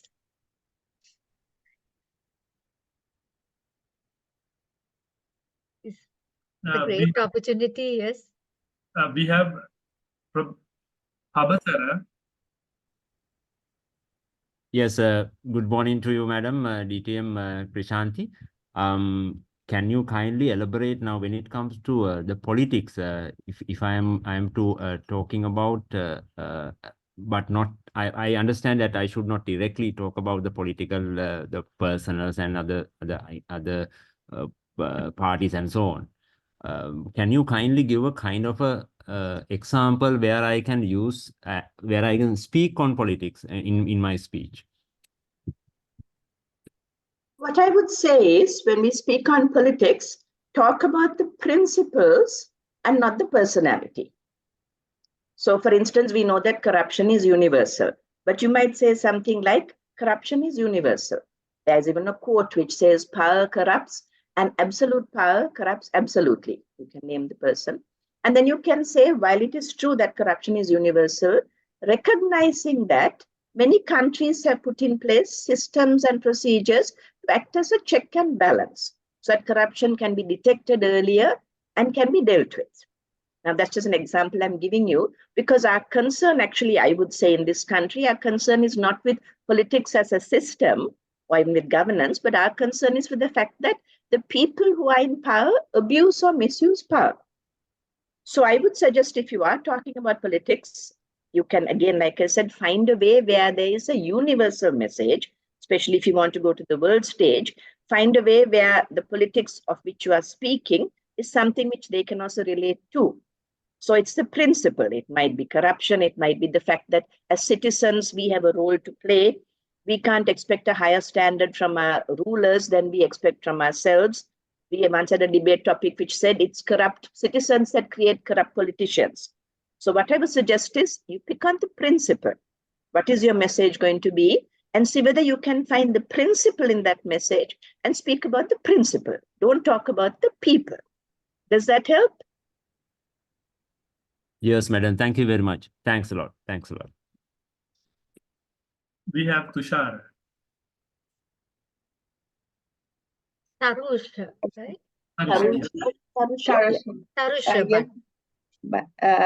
Madam, this is regarding the stage movement. I've got this comment like not to walk while you're speaking. So like even in the World Championship speeches, I've seen that people are walking and talking is there in parallel.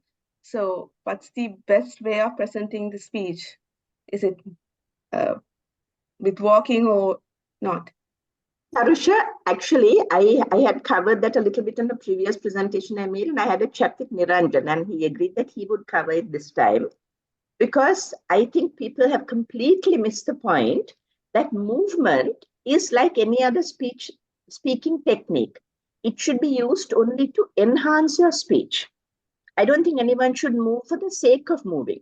If you look at the speech where the one about sitting at the Indian wedding, for instance, there are points when he's simply standing right in the middle of the stage, not going anywhere. The lady with the marathon, of course, she moves from here to there because she's doing various things.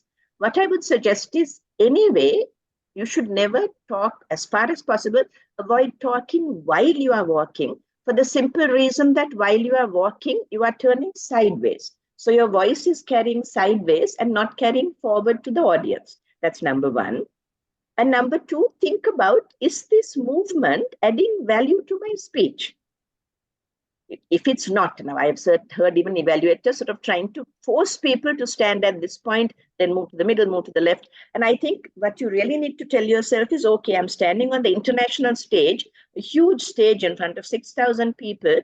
If I'm moving from place to place, is it because it makes my speech better, more effective?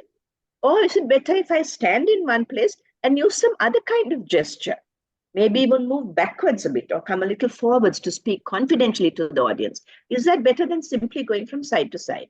It's difficult to pin it down to an absolute thing, Tarusha, without actually seeing it with your speech. But I would say guide yourself by thinking, this movement I'm making, is it adding value to my speech or not? And if it's not, and if you can't achieve that impact with some other gesture, then maybe you should drop it altogether.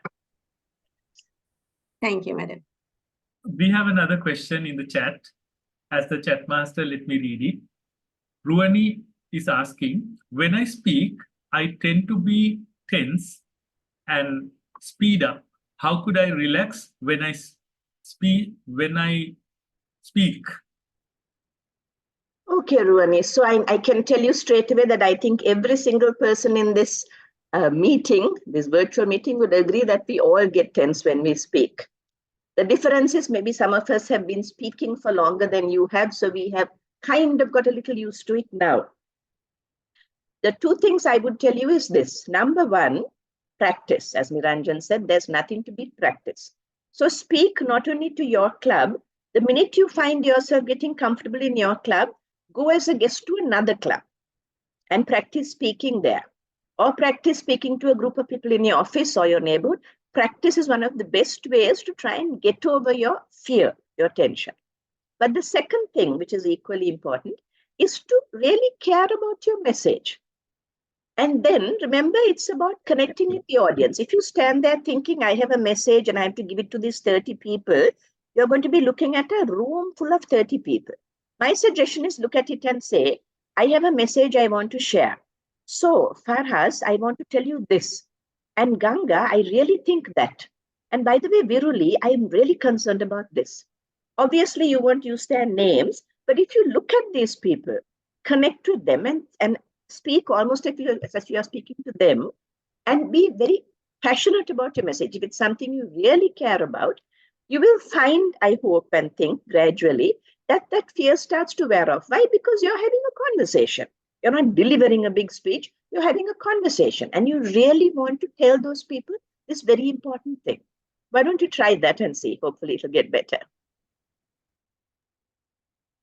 Next question. Kanchi Maldenia.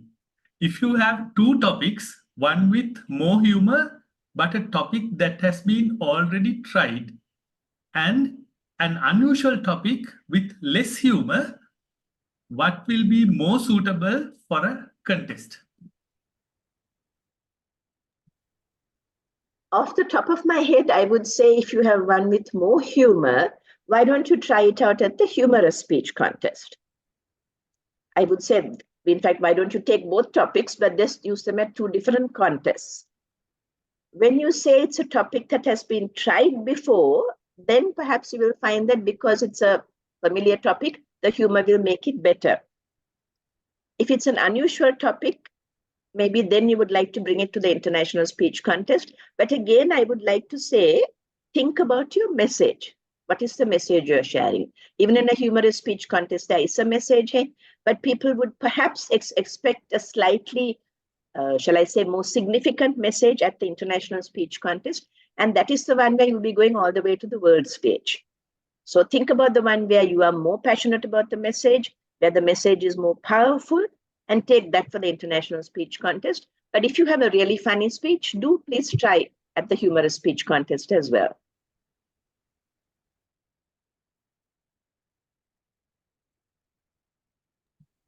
We can have I one believe we're out of question. time. Sorry, go ahead.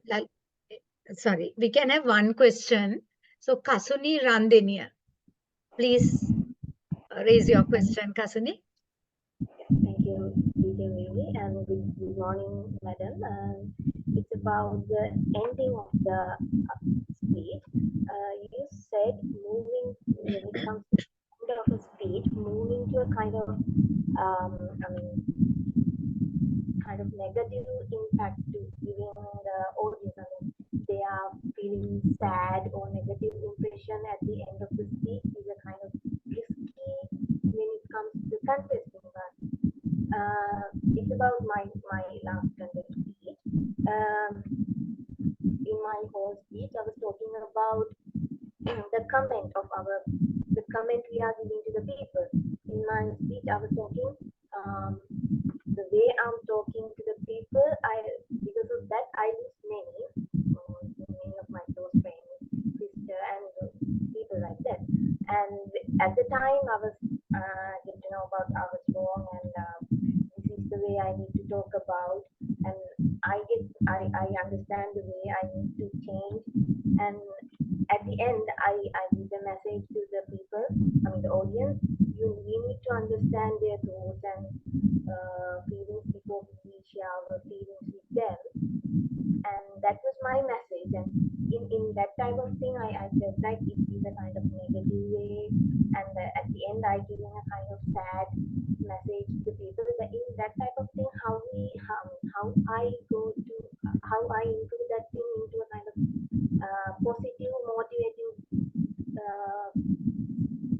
message to the audience. I had a little bit of difficulty hearing you, but if I understood you correctly, you said the content of your speech was you talked about how we tend to make comments on people, which can be very negative and very hurtful. And at the end of your speech, you said we should not do things like that. And your question was, it's a negative kind of speech. How do you end it on a positive note? I think I'm correct, right, in your question?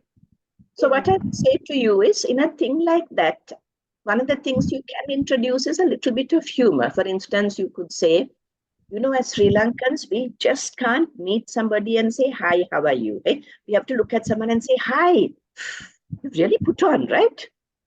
Or we would meet someone and say, I haven't seen you for a long time. Got dark, no? So you can actually talk, you can demonstrate the fact that we give negative comments, but throw in that little bit of humor as well. And at the end, remember, like I said, we have to feel that we have won, right? You're telling us that there is a victory at the end of it.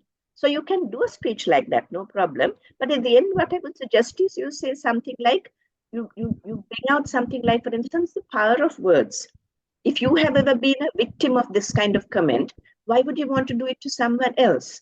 How about something nice where we say to somebody, wow, I haven't seen you for a long time, but you're as pretty as ever.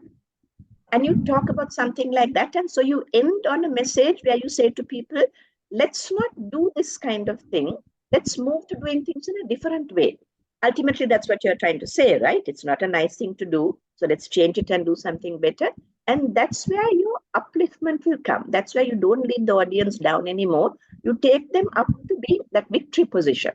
So that's where you need to give some examples of how they could comment instead in a better way, or something like that, where we can commit in a better way, in a more positive way, and also how that will teach us to look for, you could say, for instance, that will also teach us to look for the good in life without automatically looking for the fact that, oh, she's got dark and he's got fat and whatever. We try to find something nice. In fact, it brings to mind a small story. I once had somebody, when I was much younger and working in an office, somebody came to my office and dropped off a document and went. And I had to call his office later because I had forgotten to ask him something. They said to me, if you can't remember his name, can you describe him? So I described him. And then he came the next day with the document. And I said, you know, I couldn't remember your name. He said, yeah, the office told me that you called and described me, short and fat and dark. And I was so upset. I thought to myself, I was young, I hadn't thought about it. And I thought, I will never, ever do that again. In future, if I have to describe somebody and if I can't say, fair, pretty, beautiful, I will say that girl with the lovely smile, that boy with the really nice hair. Pick the one positive thing and say it. So if you want to talk about negative things, you can, because that's part of life. But my recommendation is don't make that the whole message, because I think in life, we need more positivity. People would love to hear from you something about how you manage to overcome negativity, or you turn the negativity into positivity. Hope that helps. Thank you very much, DTM Chrishanthi. We always admire how you share your experience and expertise with our fellow Toastmasters. You gave a 360 view of what to say and how to say it. I'm sure that will help our contestants to craft their speeches. I'm sorry, audience, we had to cut down on the question session, but always you can meet DTM Chrishanthi again. We are meeting her in session 4. So with that, we will move on to our next session. I'm sure you were ready. On your mark with competent Toastmaster Niranjan. Now get set, go. The screen is yours, competent Toastmaster Niranjan De Silva. Thank you, DTM Viruli. Now you have already practiced. Now you are ready to start the race. You're on the starting line, okay, to start the race. But I can't see anybody on the screen. No. Hi, morning, Ganga. Nice to see the PQD here. But where are the others? I need at least 10-15 images on the screen to motivate me. How can this, the names and Dhanuj and ICS, TT, how will it motivate me? It can't motivate me. Thank you very much. More the merrier, more the merrier. Anyway, I have made sure SLT Dialog Mobitel, their bandwidth is now at the best performing rate, right? I told them I'm having this. Please ensure your bandwidth. So you should not have any problem with the bandwidth. Please connect and keep the video on so that I can see you, so that I can speak to you. So now we are ready to start the race. Few years ago, we had Dilantha Malagamua. Dilantha Malagamua came as a keynote speaker for an ovation at the BMICH. And, Dilantha Malagamu is a Lamborghini racing champion. And he made a keynote speech about how he races and how he wins. And at the end of the speech, one of our very senior lady Toastmasters asked Dilantha, now assume you're on the racing track. Assume you're on the racing track. You're about to start the race. You're waiting for that red light to turn green to start the race. What is working? What is working inside you at that time? So Dilantha thought for a while and said, by that time, I have already won the race. By that time, I have already won the race. So friends, if you want to win the race, you got to win the race when you start, right? I'll give you another example. Okay, I'll tell you what happened. A few years ago, 2019, the Ministry of Sports called and said, Niranjan, we want you to come and address our sportsmen and women who are going for the South Asian Games. So I said, you want me to address? I said, I'm not a very good sportsman. I haven't done much games. I'm not a very good sportsman. Then the secretary of the ministry said, no, Niranjan, we don't want you to talk about any sports. We want you to talk to them about how to win medals, how to win in their game, how to win medals. So one evening, I went to the Colombo Hilton, grand occasion. Cocktails, dinner. I think there were about 300 sportsmen and women and about 500 officials. That's a Sri Lankan standard, no? About 300 sportsmen and women, about 500 officials. Now getting ready to go for the South Asian Games. So I started the keynote today. I said, so we have the best talent here. We have the best sportsmen and best sportswomen in this country here. And you're about to go to the South Asian Games in Nepal. How many of you are going to bring a medal? How many of you are going to bring a trophy? Only about 10 hands went up like this. 300 people, about 10 hands went up like this. So then I went, I said, I can't speak. I thought I can't speak from the stage. I got down, I went, I asked other people, here, why are you going there? Why are you going to Nepal? He said, no, we are going, no. Okay. So I said, ladies and gentlemen, you are the best. You are the best talent in this country. You are the best sportsmen and women for different, archery, all the weightlifting, everything. You are the best. And you are going there just to take part. It won't work. So there's one thing, you can be brilliant in a certain area, but to win, it's another game.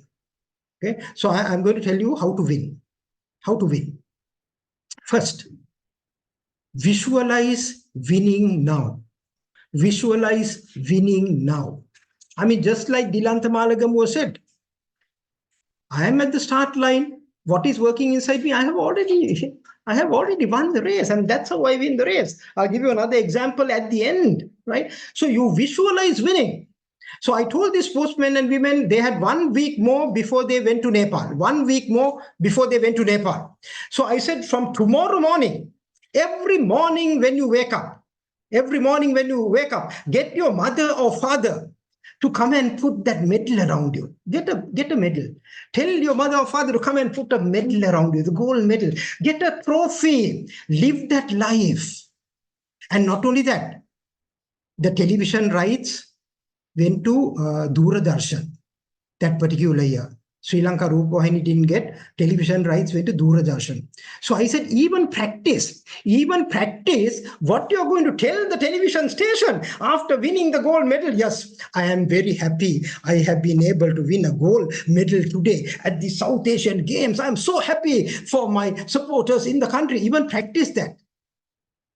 Because, a lot of people, I worked with even the Sri Lanka cricket team on a World Bank funded project. And some people came and told me, Mr. Niranjan, I can't become the man of the match or anything. I said, why? No. It's not becoming the man of the match. No, after that, when Tony Gregg comes and asks, hey, you had a good day today. So what have you got to say? My God, I can't respond to those. Can you believe these guys don't want to even win a match? Or they had that nervousness to speak in English. And that's how now they allow to speak in Sinhalese. But the problem is when you speak in Sinhalese, how will the rest of the world understand? Nobody even translates. So first thing, picture winning. So all the people, and ladies and gentlemen, that year, 2019, we got the highest number of medals ever. Normally we used to get about 20, 30. That year we got 264. We were second in the medals list. And after coming back, most of the people called and said, Mr. Niranjan, we tried what you said and it worked, right? So it works. So you have to create that. You have to create that positive event. So when you have, because now you have prepared, you have practiced, the 6 pieces in place, opening, body, conclusion. So first one, you have to now go in there to start the race with the winning attitude. Go there early, settle down, because there could be surprises. Never go there too late. Go there early, and now get ready. And I think it's very important not to mix with too many people when you go there, and don't talk to too many people about what are you going to talk about, because if one of those people makes some adverse comment, it will deflate you, right? So it's better to listen to some music. I've seen some people listening to music, charging themselves up, right? So that positive event. So you go there. Now the attire. What is the attire? Please wear reasonable attire. Since of late, I have noticed people are wearing all sorts of attires. If you want to change the attire from a sort of a normal formal attire to any other attire, it should be strictly on one criteria. That means that attire should directly connect with what you are presenting. If it is directly connected to what you are presenting, then it is okay. But friends, what you have to realize is this is an international speech contest, and where we select the world champion of public speaking. So when you become the world champion of public speaking, the chances are that you will get invited to address international conferences like Rotary Conference, Kiwani's Conference. These are black tie dinner conferences. Now, as a world champion of public speaking or as a distinguished Toastmaster, you go to one of these distinguished dinners and say, hi guys, hey man, I am going to talk to you about how to remove your shirt. What would the status of Toastmasters be?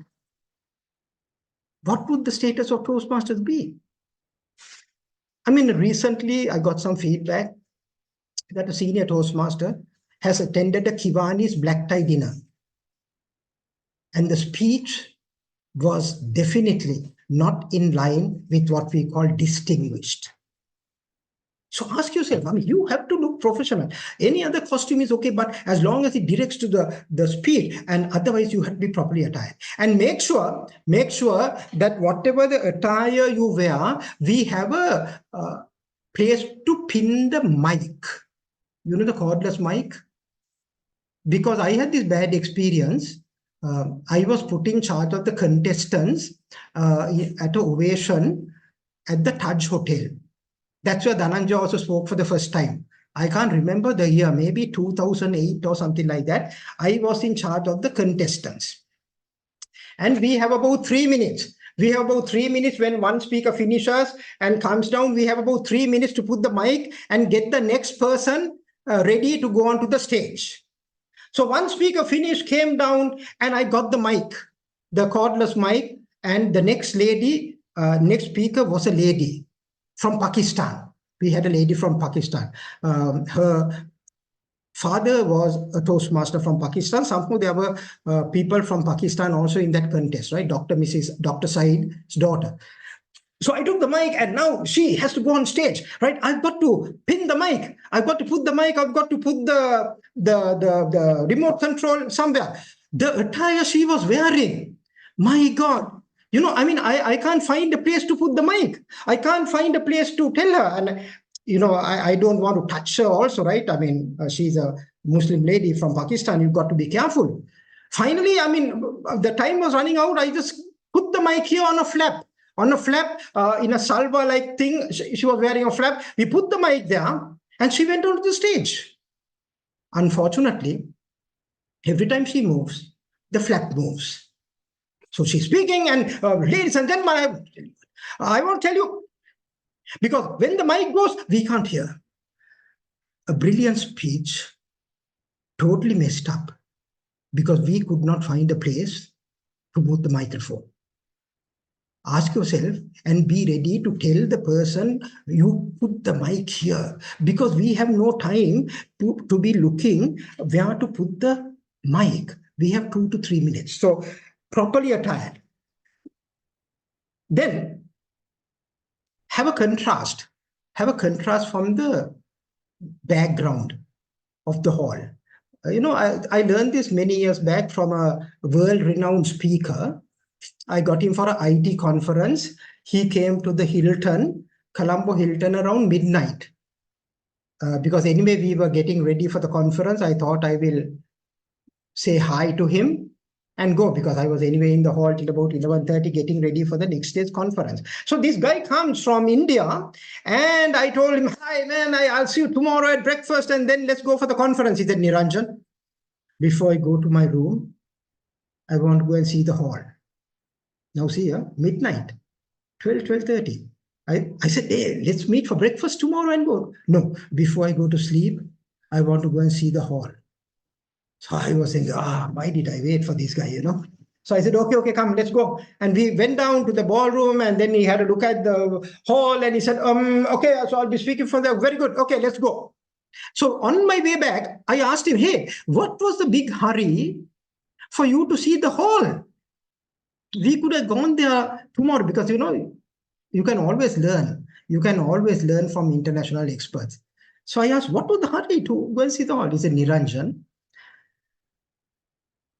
I want to see the hall before I go to sleep, because I need to know what to wear tomorrow. When I travel, I have two full suits. One is navy blue and the other one is gray color. Now, this time your conference, the backdrop, you know, the backdrop curtains are navy blue.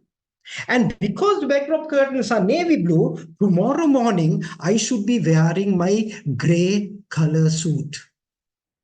I should stand out. I should stand out on stage. How many of us consider this? In fact, until this guy told me that I had only one suit, navy blue suit.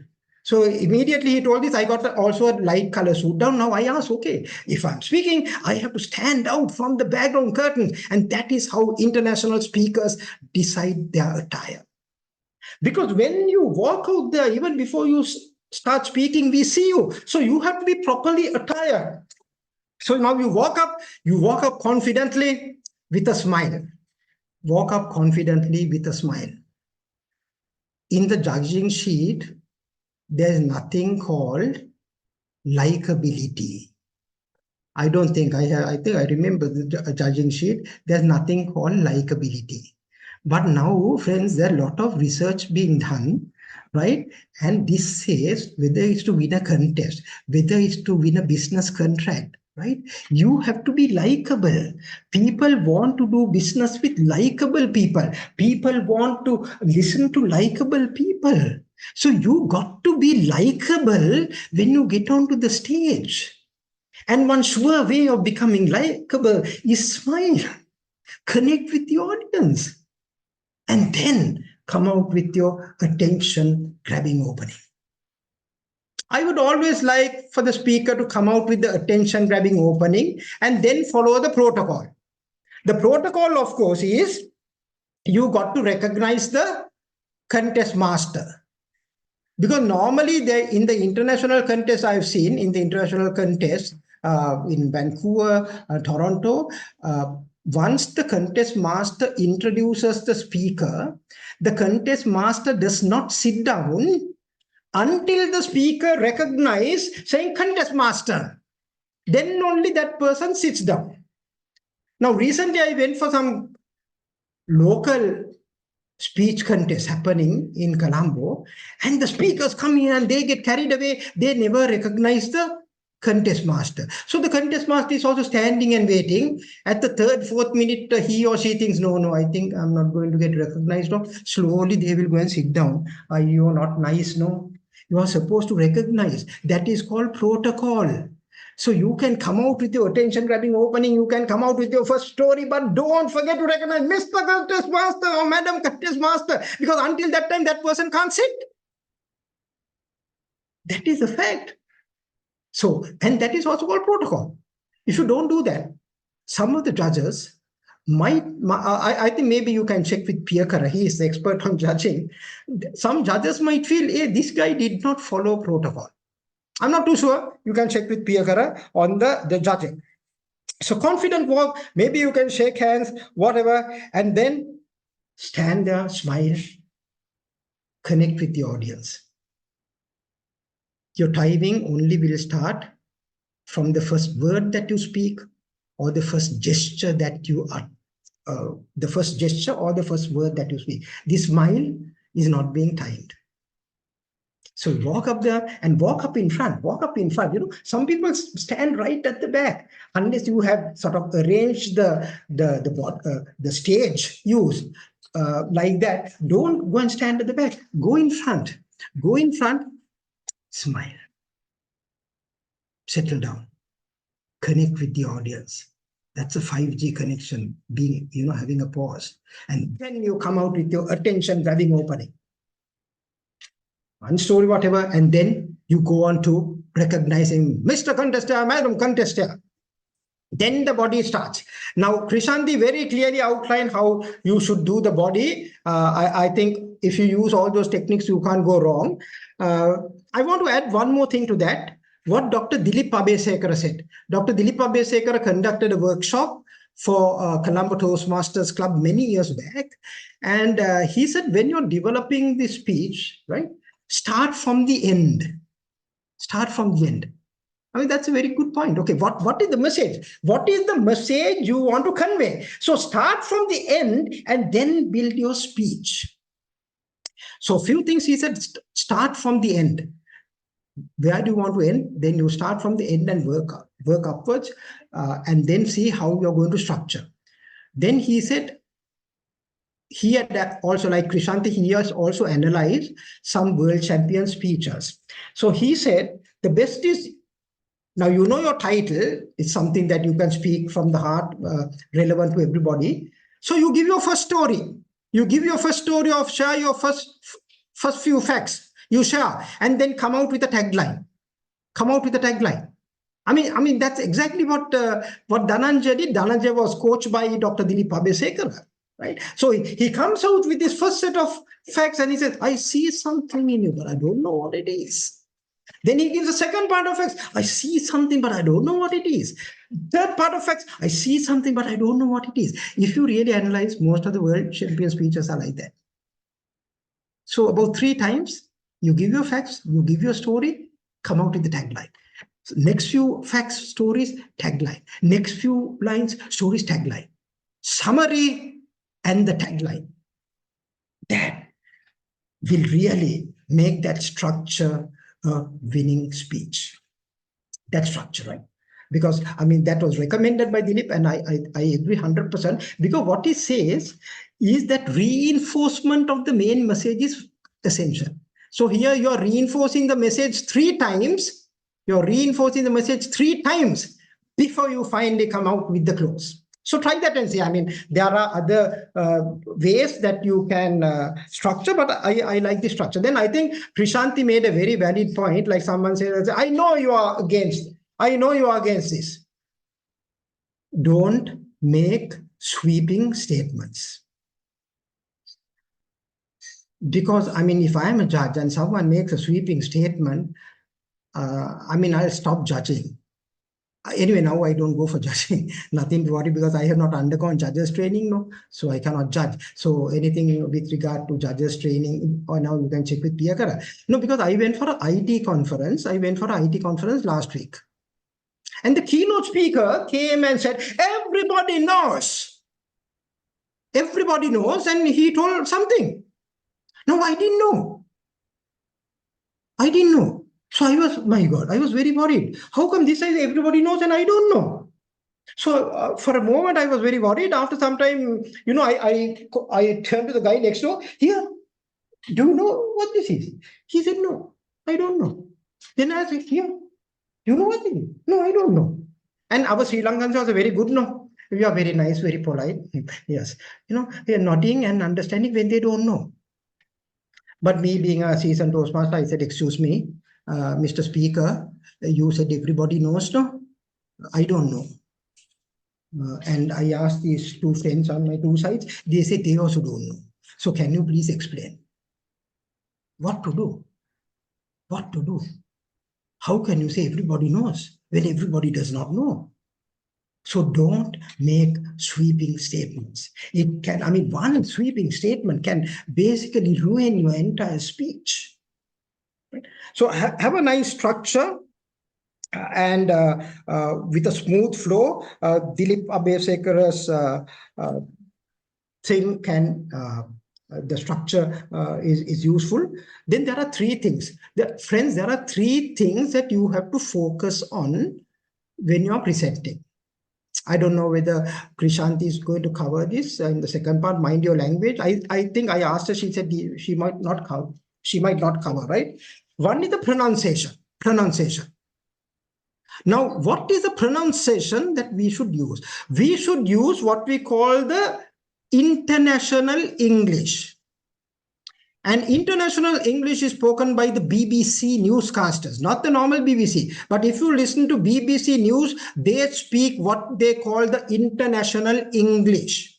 Or you can go to Google and put English, right? British English. Because we speak the British English, not the American English. American English, you can get onto that later on when you're going to international level. But at the moment, British English, you can find out how to pronounce the word. Pronunciation is very important because pronunciation brings out the meaning properly. Now, if the pronunciation is not good, you might not be able to convey the message. The audience might think, hey, this guy needs to improve on the pronunciation. So first one is pronunciation. And the standard is BBC News. BBC News, and some of our local newscasters from Sirasa FM are also being trained by BBC newscasters. So they speak what we call the international English. Right? They don't have any accent. They don't have the Sri Lankan accent. They don't have the British accent. They have what you call the international English. Second one is the articulation. You're in a speech contest. You're speaking to 300, 400 people. You have to feel the weight of every word. And that is called articulation. So when you're speaking, make sure, friends, every word is crystal clear. Because if we miss out one or two words because it was not clear, the entire message doesn't go through. So that is called articulation. One is the pronunciation, second one is articulation. Extremely good clarity. You see, if I'm having a conversation with a friend, I don't speak like this. Now I'm doing a presentation, so I'm focusing on my articulation where every word has to be crystal clear. But if I'm having a conversation with a friend, I will say, hey, how was the Royal Zomin? Yeah, anyway, Royal Zomin is nothing, no, compared to Trinity College St. Anthony's, those are the matches, because I'm also Trinitarian, Anyway, Bradby is better than Royal Zomin. I mean, we do a conversation like this, it's okay because the articulation doesn't matter much because we are having a conversation. However, when you're making a presentation, feel the weight of every word. That is articulation. Then the third one is what we call the enunciation. Which word do I highlight? If you don't highlight the proper word at the right time, the message does not come out properly. Example, say 3 words. I am Sri Lankan. First time I say, I am Sri Lankan. Second one, I say, I am Sri Lankan. So now see, I'm enunciating I am. Third one, I'm saying, I'm Sri Lankan, man. Third one, I'm enunciating Sri Lankan. I'm not Japanese. I'm Sri Lankan. So how you enunciate can make a big difference to how you convey the message to the audience. So that's the body. So have a body which is very easy to understand with a clear flow. For example, you can say, ladies and gentlemen, I'm going to share with you 5 ideas, or 3 things that happened to me that changed my life. A good speech is something that you take the entire audience with you. So you deliver this with enunciation, pronunciation, and articulation. Next, eye contact. A lot of people ask, how do I have eye contact when there are 400 people? When there are 400 people, you're going to be pretty far from the audience, right? You're going to be pretty far from the audience. So first thing that you have to do when you go there, right? Break up those 400 people into, say, groups of 40, 10 groups of 40. So visually, when you get onto the stage, the 400 people are there. Now you break up these 400 people visually to 10 groups of 40 people. Then you cover the entire 400. Then when you speak, you must have eye contact with those 10 groups. With the 10 groups, there's no way that you can have eye contact eyeball to eyeball with 400 people. But if you can separate it into the groups and then you focus, when you're focusing on this group, because you're pretty far from the audience, everybody seated in that group feel, oh, now the speaker is speaking to us. No, so nice.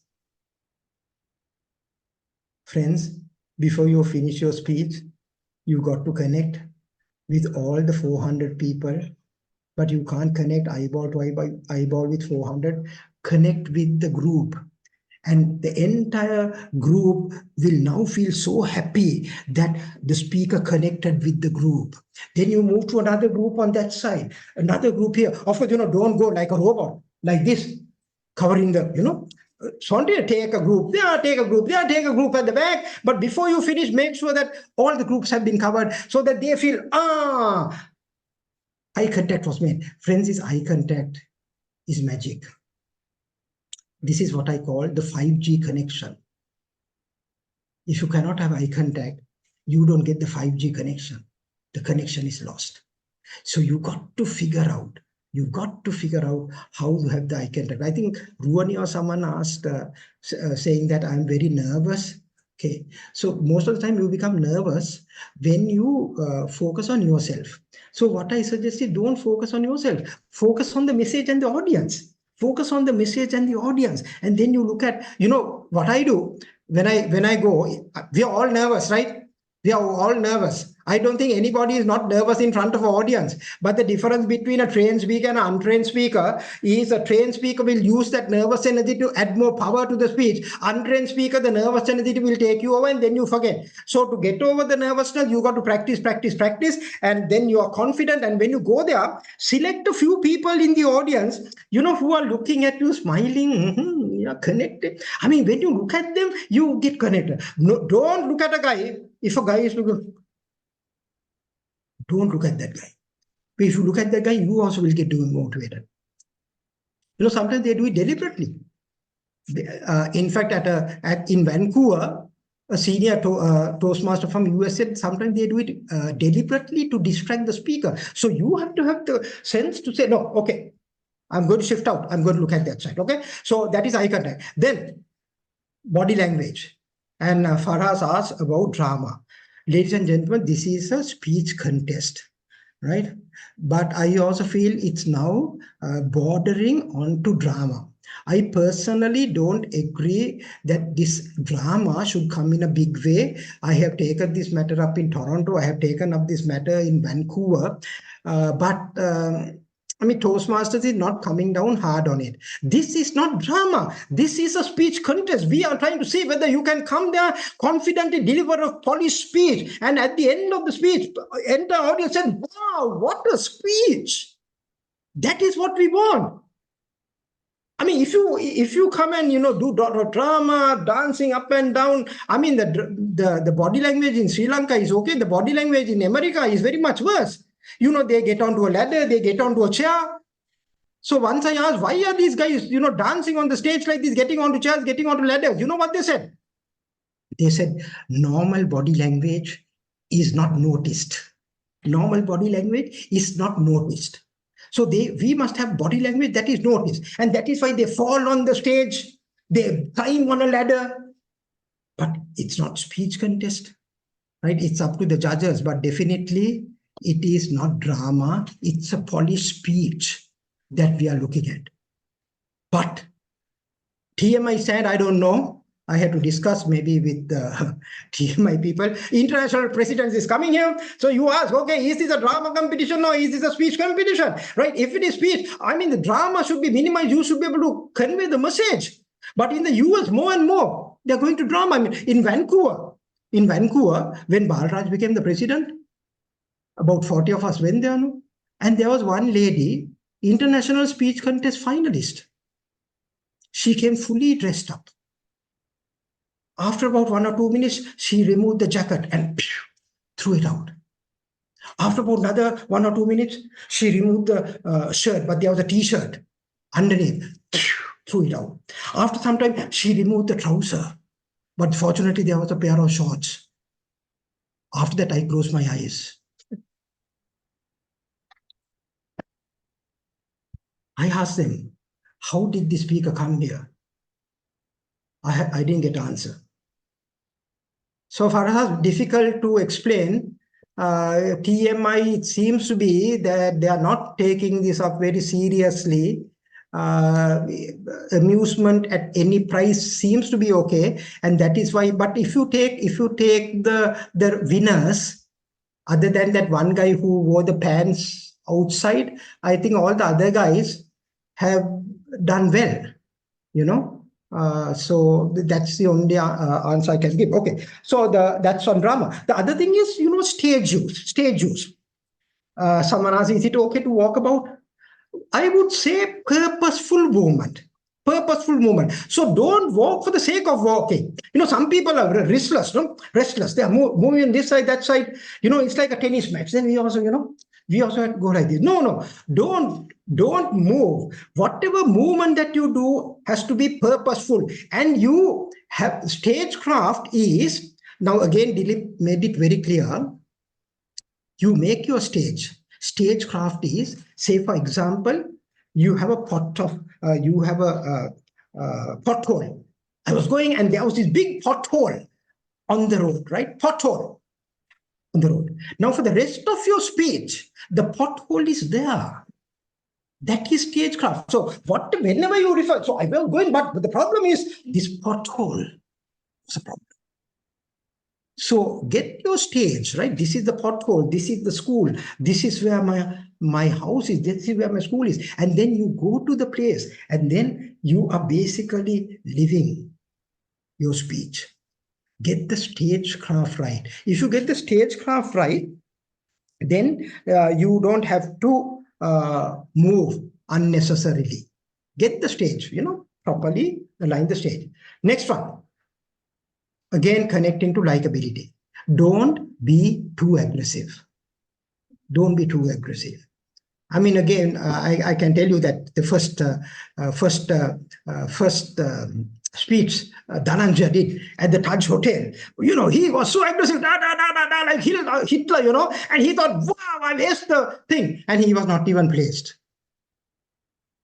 And then, of course, that time we can have a chat with the judges and all that. You were too ugly, you were too aggressive. You were too aggressive.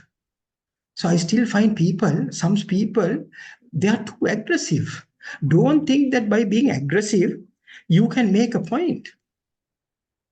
It's a good thing that I don't do judging now. But you know, sometimes when I go do judging, you know, I look at the participant and I say, here, why are you blasting me, man? What have I done wrong?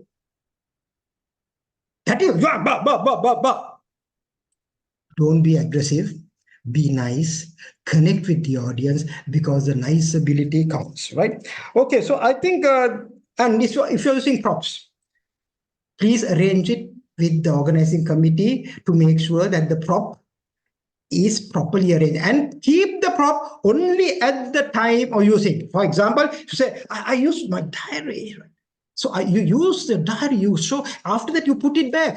Don't keep the diary for the, so ladies and gentlemen, it's his diary that keeps the whole thing going. Now the problem is, this becomes a total distraction. After you use a prop, put it back and use your body.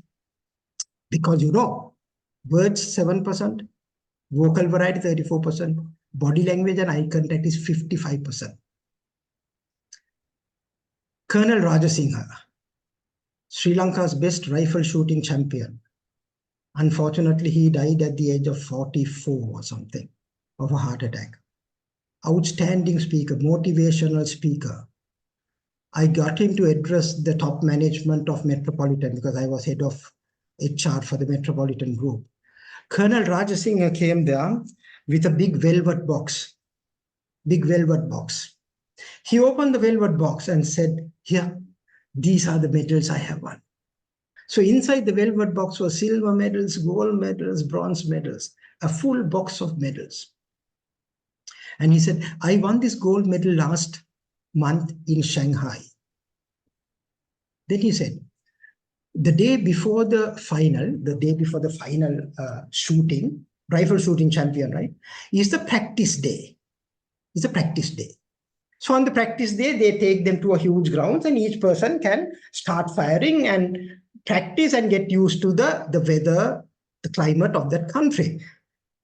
So Colonel Rajasinghe is going with all his gear, and the first country that is practicing is Singapore. And he heard the Singaporean saying, Shanghai is very cold lah. Shanghai very cold lah. I mean, Singapore very hot, Shanghai very cold lah. We are not used to this cold weather lah. So for the Singaporean, Shanghai is very cold. Next team that was practicing were the Japanese. And the Japanese were saying, in Shanghai, the hotel room is a very small hotel room. Okay, so for the Japanese, the hotel room is very small. He moves down and the Indians are practicing. And the Indians are saying, no vade, no masala dosa, no biryani, how to shoot? Huh? Okay, so for the Indians, no Indian food. He says, for me, Colonel Rajasinghe, there is no better place than Shanghai. There's no better place than Shanghai. And therefore, I shoot, I win the medal. Ladies and gentlemen, there's only a minute difference. There's only a minute difference between the winner and the rest. And that is, the winner knows that he or she will win, and the others hope that they will win. I wish you all the best. Back to Lalit, and maybe 8 minutes Q&A, and then I've got to leave. Any questions, Toastmasters? Toastmasters. By the way, I mean, that's one thing I didn't say. You know, when you move from Sri Lanka to the regional level, you got to focus again on the pronunciation. Balraj, Dhananjaya, they all worked on that for a while. I mean, Dhananjaya, when he speaks, he doesn't speak like that. But you saw on that international stage, I mean, his English is different. It's English that's even understood by the Americans. Whereas if you speak the way we speak in Sri Lanka, even at a regional level, we don't know where the judges are coming from. How will they judge you? So, pronunciation, articulation, enunciation, accent neutralization is essential. Any questions? No question. Why are Toastmasters so quiet? PQD, has suddenly the Sri Lankan Toastmasters, suddenly they've lost their voice? I mean, like Dilip Abesekar said, find your voice and change the world. I don't hear any voice now. How are you going to change leave alone the world? How are you going to change the Toastmasters in Sri Lanka? So there's one voice ready to... Okay. So I think the question... yeah, okay. Okay, questions? Yeah, Lalit, tell me. Lasita. Thank you. Okay, Lasita. What is your question? Yeah, so when we were studying Toastmasters, we were always told that we have to normally use at least 2-3 points in our speech. Like we have to divide the body to 2-3 points. But in international speeches, I have seen people using just one story and the end, and I mean the conclusion. So what do you think about that? Yeah, if you really analyze that one story, the speaker will break it up into 3 parts. I mean, one story, that's fine. But she'll emphasize some things and say, okay, that was connected to the story. Second part, the same story. Third part, the same story. Because there's no way that you can just give one story in 7 minutes and become a winning speech. So that's exactly what even Dr. Dilip Abesekar has said, right? You don't need 3 stories, but you need at least 3 reinforcement points. Reinforce, and finally you bring out the reinforcement point, you get the message crystal clear to the audience. If there's any speech that you feel has one story but with no reinforcement, maybe if you can tell me what it is, sometime I will have a look at it on YouTube, but very, very unlikely it will be a winning speech because that reinforcement fact won't be there. Maybe you can double check with Chrishanthi also for her views after her presentation, because she might be able to add more because she's expert on this, the structure and getting the message through effectively. And mind your language. Okay, right. Lalit, you had a question? Not really, but I have also registered as a participant. If everybody is silent, I can ask one question. No. Ashika is putting hand up. Okay, Ashika. Yes, sir. I have a question. Now, when we are delivering the speech, you said that it's not good to be aggressive. So we should not be aggressive. But in my story, if I have a concern, like when I'm telling my story, maybe that there is a place where somebody has asked me a question, so that maybe I want to ask it from the audience. Do you think that it is, if I use kind of a language in that way, will they count it as me being aggressive? No, it all depends on your style, right? If you tell the audience, so what do you think? What do you think? That is aggressive, right? So, friends, what do you think? That is being nice. Always remember, nice ability, right? You got to be nice to score marks. It's not on the scoring sheet, but Harvard says that it is running here psychologically. They've analyzed the most successful people, most successful business people are people who are likable. Put it to the audience in a way that you are likable. And you're looking at you look likable. So it's not a problem. Only a matter of put it in a likable way.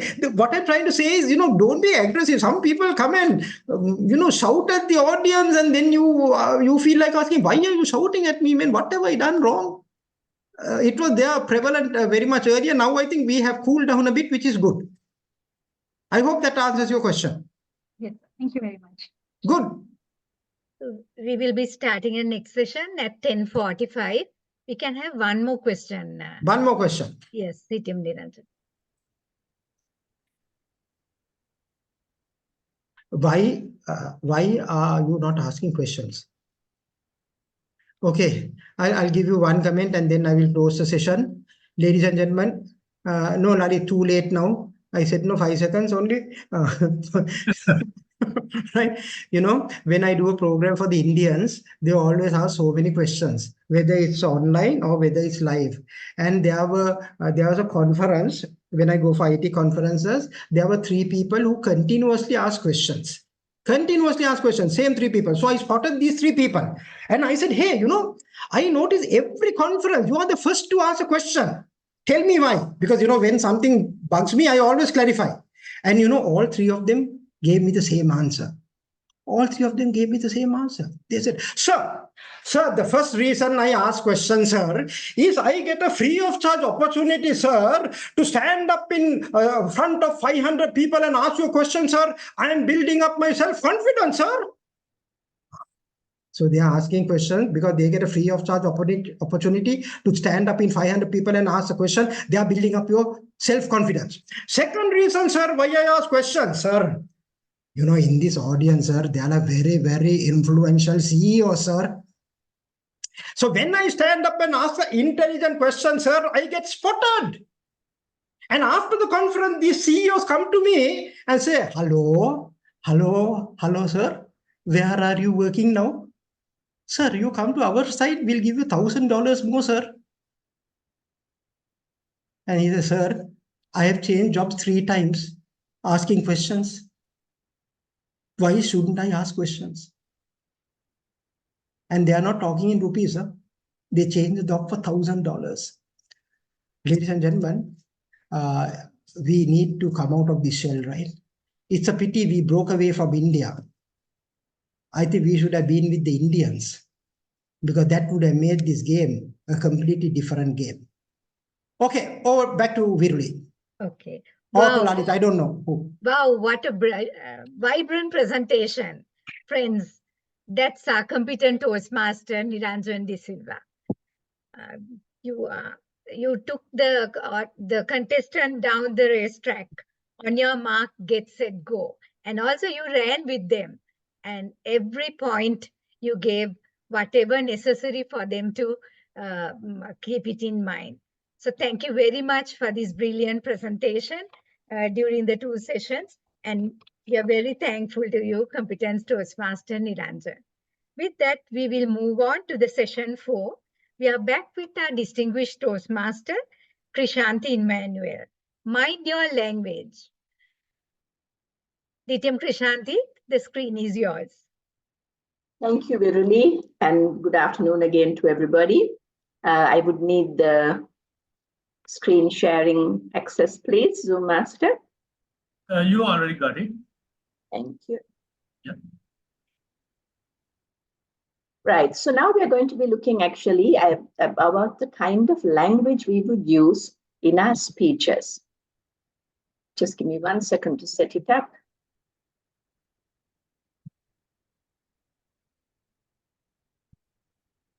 Okay, so I was so carried away by Niranjan that I lost track of what was going on and forgot to set it up.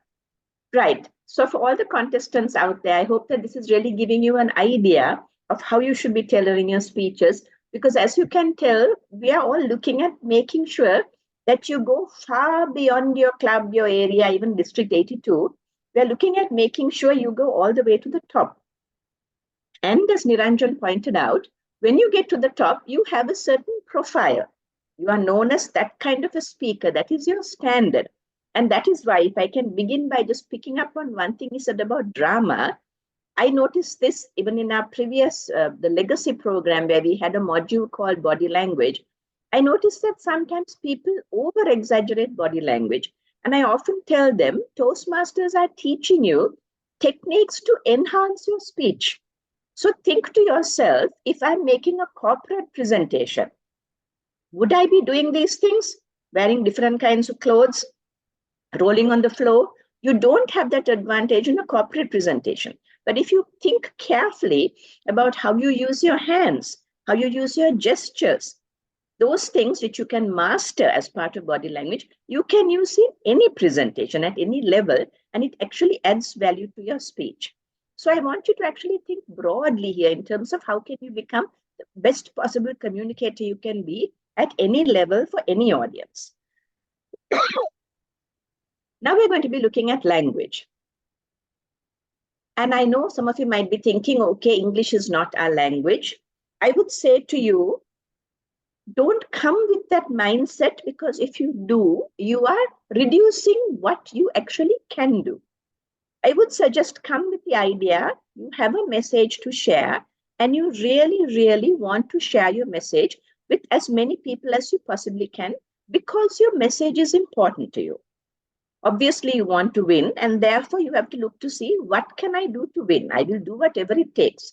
If that includes practicing, if that includes going from club to club to club, one of the things that Dhananjaya did, if it means going on for years and trying, okay.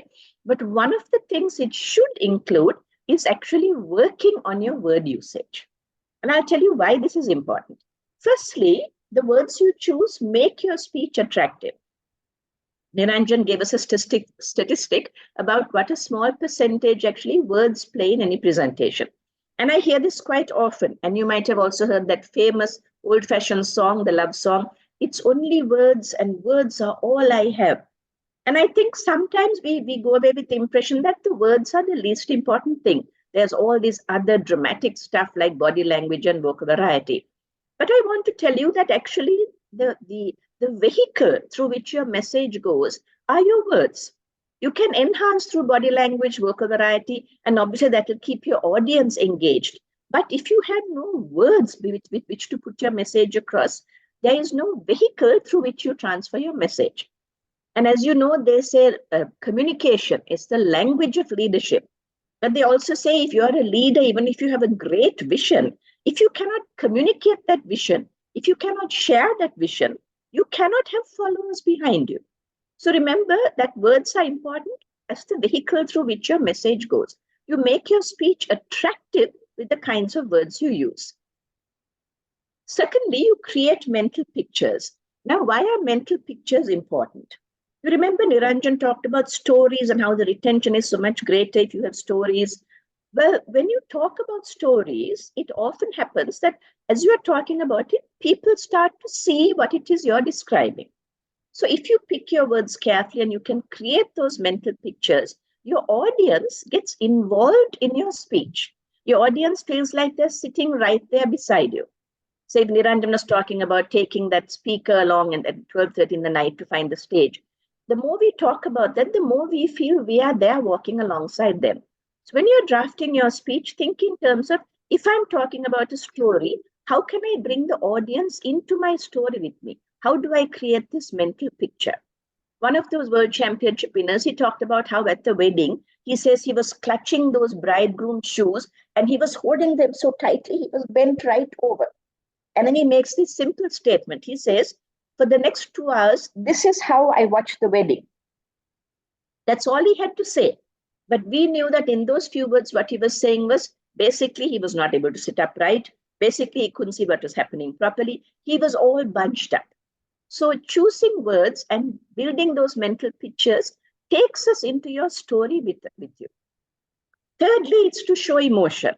We can simply say facts. We can say things like, I was ill and I was not feeling well at all.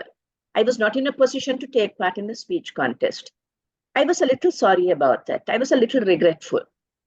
And it's difficult to really get things across. But if you pick stronger words, different kinds of words, you can show the audience just how much you were feeling, what kind of emotion you were feeling. And we'll go into more detail about that later, but this is one of the reasons. Fourthly, it's to build up to the punchline. Now, this is even more important for a humorous speech, but even in the international speech conferences, there is that main point you're trying to bring out, okay? So there is kind of a build up to that. The audience is watching and you are keeping them with you, you're taking them along the journey, and there is a build up. They're expecting something to happen. So using your words carefully can help you to build that. It's like building your launching pad. Your words are the bricks you will use step by step until finally you actually have the blast off. Words are useful for that. And of course, to say as much as possible within the time allotted. You have only 5 to 7 minutes to speak, and you really want to get that message across as powerfully as possible.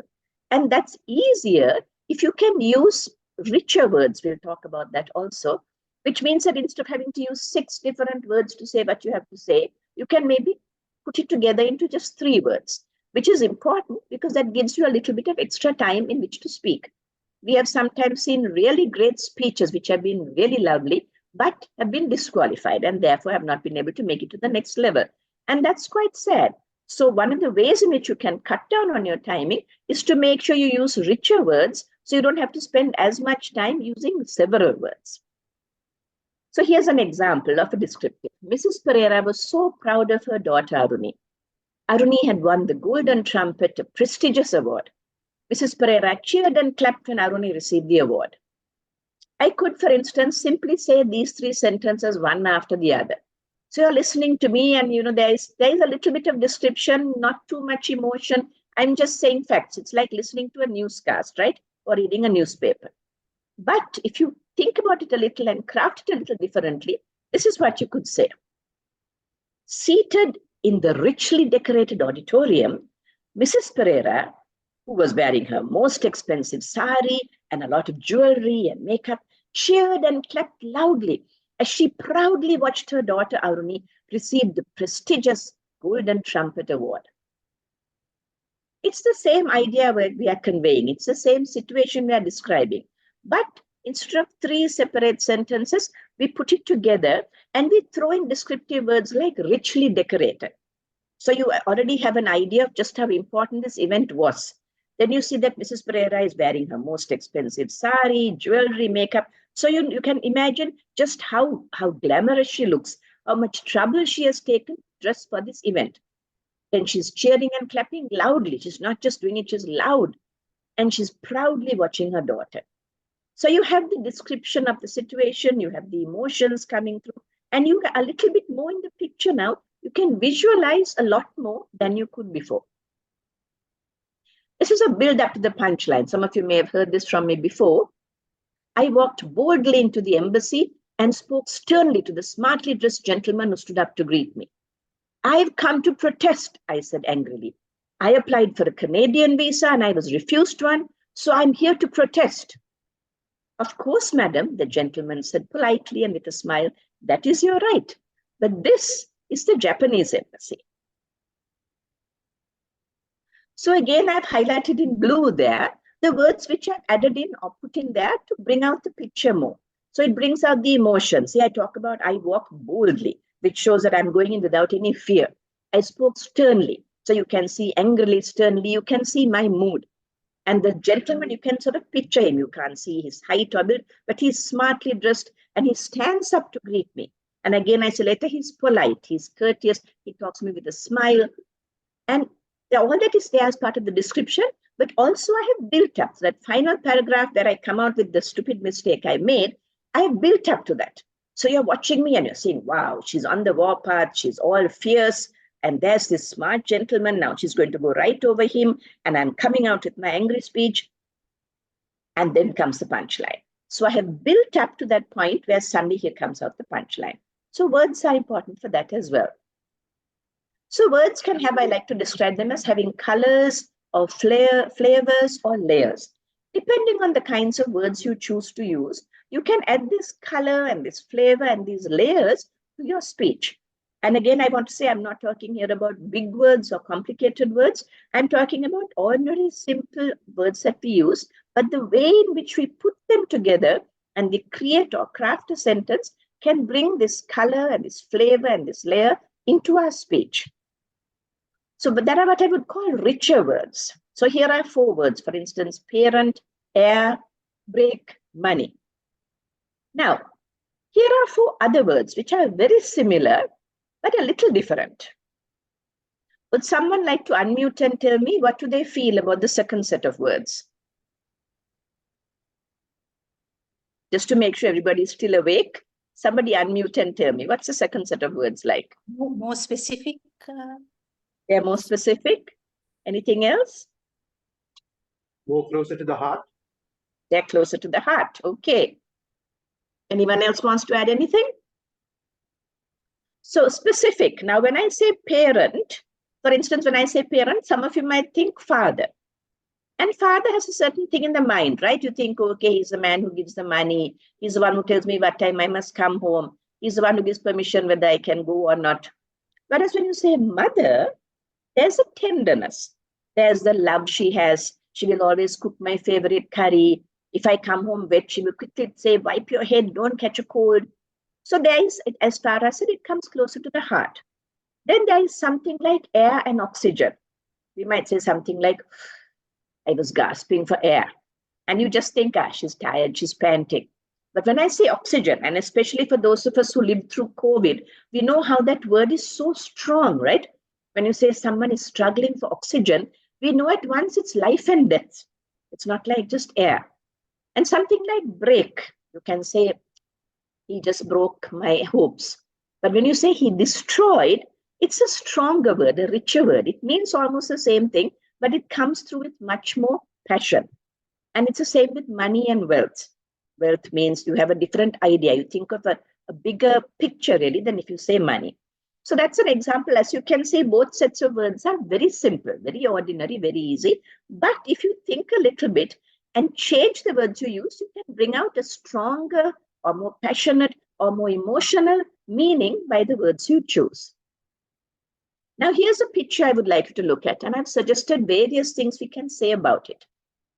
Sunil and Kaluma were walking in the rain. Sunila was getting wet, but Kalum had an umbrella. Very factual statement describing this picture. Now, here are some things we can say about it. Read each one as I say it, and at the end we'll have a discussion about what you feel about the words we have used. Heartbroken, I watched as Sunila walked away with my nephew, taking him out of my life forever. Option 2. Sunila didn't care that her expensive new sari was getting soaked by the heavy rain, but she made sure her precious little boy was protected by his small red umbrella. Third one. I was angry and disappointed that Callum's mother had sent an umbrella for her son, but had not thought of the housemaid who was escorting her son home from school.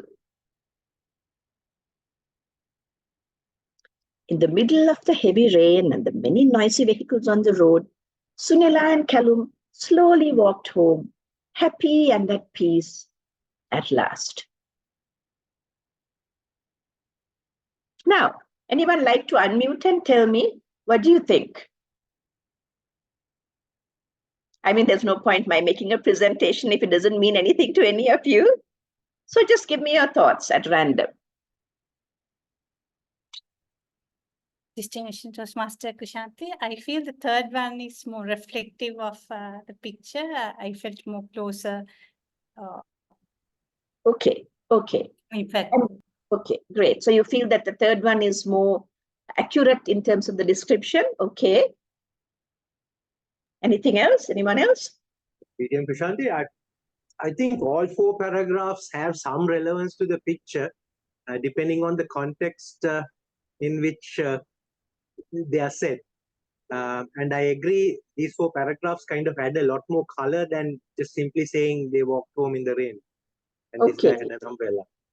Okay, thank you. So of course, it's not possible perhaps to totally capture the essence of the picture in 4 different paragraphs. So it's true that each paragraph has a different story. Anyone else like to comment on the words as Farhas did? DTM Krishanti, I feel this 4 paragraphs shows how I could convey my perception in different ways, the way they had been written and the word chosen. Okay, thank you. Okay, so as you can see, I would like to again point out that I tried to be very careful not to choose any extraordinary words. No extraordinary words. But as you can see, now the very first paragraph, for instance, brings out emotions, right? Heartbroken. And I add this bit about taking him out of my life forever, which is again the emotion coming through. Then we talk about Sunila's expensive new sari. to show how she didn't really care. It's expensive and it's new, but what is more important to her? Precious little boy. And a little bit of description, small red umbrella. Then again, emotions, angry and disappointed. And we are describing how the housemaid takes the child home. And in the last one, we're looking a bit at the background and saying they are happy and at peace at last. So these are examples of how when you pick words and you choose words carefully. Now here I've actually presented you with the picture, so you don't need to bring it up in your mind. But I'm showing you here how you can use words to bring out the different emotions, the different layers, to bring in the color and the flavor, to build into what you're saying. So here's some other examples. I came from the station. She threw the book across the room. She laughed as she watched her son cross the finish line. Now, these are words which have, if you look at if you break it down into the grammar, there is a person doing a thing, and there's the thing that the person did. Now, we talk about adjectives and adverbs, and we don't need to really know the technical term, but I wanted to pick up on the ad part. An adjective or an adverb means a word which describes what you did or it describes how you did it. So I came from the station. If I want to make it stronger, I could say, I came rushing up from the station, panting and sweating. Frustrated, she threw the book angrily across the room. She laughed joyfully as she watched her son triumphantly cross the finish line. So again, the same story, the same statement you're making, but by adding these little few words in between, you are adding to the layers of meaning. You are putting in some more color, some more flavor, and we get a bigger picture. And therefore, for us as the audience and the judges, we are seeing a richness in your story, which wouldn't be there if you weren't choosing these words like this. So to be truly effective, I have said, your words shouldn't just reach the listeners' ears, but also their minds, their hearts, their spirits. Now, Niranjan talked about the 3 flavors, and he talked about how basically those touch different levels in us. I talked in the previous session about how a purely informative speech won't win a contest because pure information only touches your brain. This has nothing to do with your heart or your spirit. And therefore, we need to, as a winning speech, as I said, must have all those things because it's reaching all these aspects of a human being. But the words you use can also help you. Remember, I said it's the vehicle that you will use to carry your message. So the vehicle that you use, these words are what will, if you think of it like an antibiotic, when it goes into your bloodstream, this will go into your bloodstream and reach the different parts of your body. So similarly, your message is this, but these words that you use will take them to your heart, your mind, your spirit, and all 3 will get together to appreciate and enjoy your speech and your message. I want to just share this quote, which I thought was so true. Eloquent speech is not from lip to ear, but rather from heart to heart. So we can talk about how you craft your message. You can be very good with your structure. Your grammar can be good. All of that can be there. But it should reach not just from my lips to the judge's ear or from my lips to the audience's ear, but it should go from my heart to their heart. And the best way to go from heart to heart is by choosing those words carefully. So what is in my heart, not just the message, but with the message, carrying the message, those words which carry the emotion, the description, all of that comes as well. So it goes from heart to heart. Now, Niranjan spoke also about enunciation, pronunciation, articulation, and that is also important because sometimes when there are mistakes made, you get distracted listening to the mistake. So, for instance, in his very first message, he talked about how there were roses in the hole. Now, it's a sad thing that as Sri Lankans, because we don't have certain pronunciations in the vernacular, Tamil or Sinhalese, we can't always pick up sometimes the English pronunciation. But today, what I say is those of you who are younger and those of us who are older, you can go online and actually ask your device to pronounce the word for you. You can write in the word, it will correct your spelling, and then it will actually pronounce the word for you. For that reason, I say it's not an excuse to say I didn't know how to pronounce it. I think you should know how to pronounce a word. And if you find that that word is the perfect word for your speech, go ahead, use it. Use it, check how it's pronounced, practice pronouncing it, but use it. Because if it's adding that richness that you need, why take away the advantage that you have? But remember, pronounce it correctly, articulate it correctly, If not, what the judges will get distracted by is your mistake.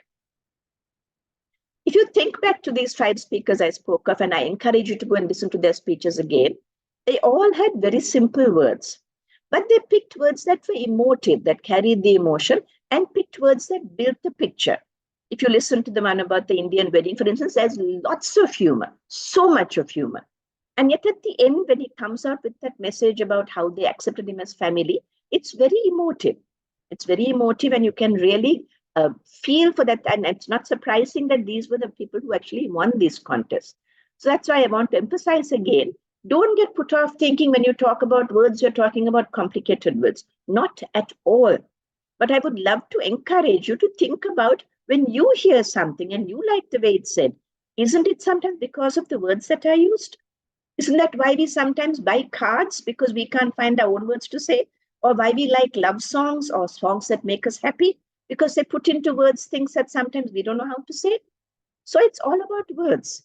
Think about how you can find the words that add that richness and that color and actually add value to your speech by creating that stronger picture, adding weight to your message and value to your message, and adding those colors, those flavors, and those layers.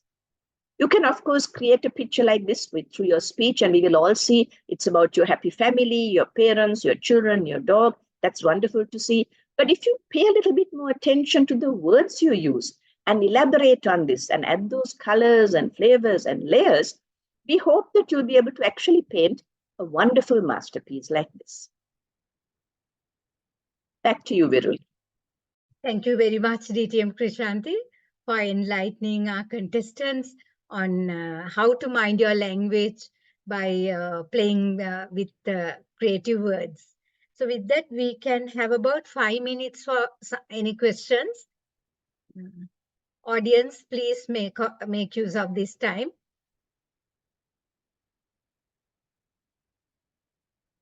Yes, Afaz, you can raise your question, Afaz. Thank you.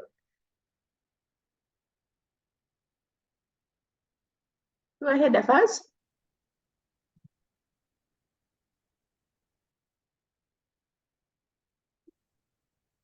Afaz, are you there?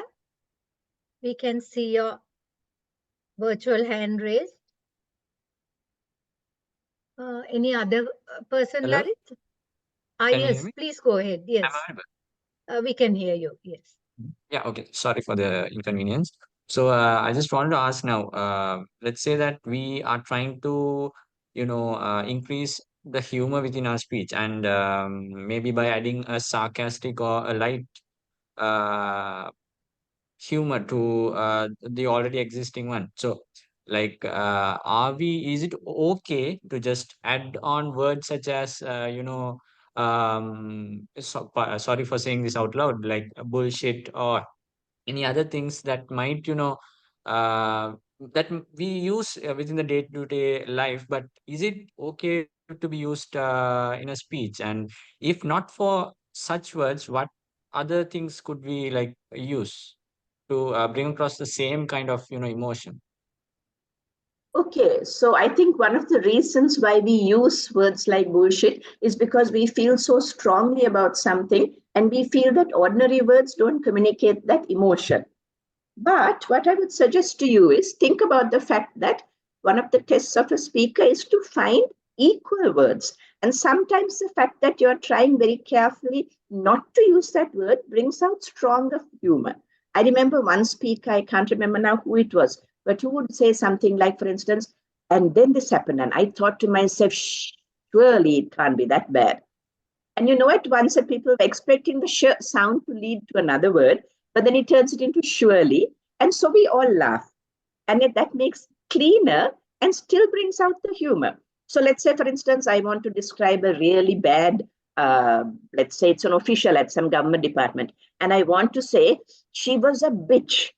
But instead of that, I say, for instance, she was begins with B and rhymes with which. So I don't actually say the word, but the audience knows what I'm saying. I would recommend that strongly because as a judge or even as a member of the audience, I don't like it when people use what I would call crude language. Even though I understand the emotion it's coming from, I think when it's a prepared speech, you should have taken enough time and trouble to find a better way to get that emotion across. Even if you're hinting at the word you want to say, but not to say the word itself. I hope that helps. Yes, ma'am. Thank you very much. Thank you.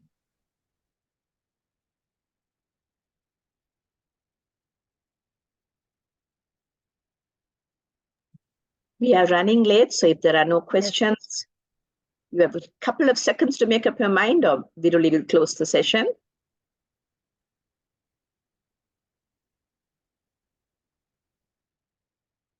Are there any other questions? If not, we can move on to take a group photo. Shall we move on to that? Because it looks like you were very clear on your thoughts and you have given everything what they needed. Mr. Master, shall we move on to take a group photo of the audience? Yes, it's my delight, and I would like to request Thank you. everyone to switch on their videos. And I hope, yeah, we can get quite a good number of people. I see Nadika, Sakuntala, and Prabodhini, and Tina, and Danuj. What about Judith, Kasuni, and Dhananjay, Ruvani, Lasita, DTM Shriyanti, Harshi is also there, and Taruka, Situmini, Rushani, Afza, Afaz. What about your videos? And Ashin, Nadika, Upul. Upul, are you in a position to switch on your video? Lakmali is also there. And Gayani, Prabhashi, Tamali, Nadishan, and also Shamin Samira. All right, let's give a few seconds. So I'm a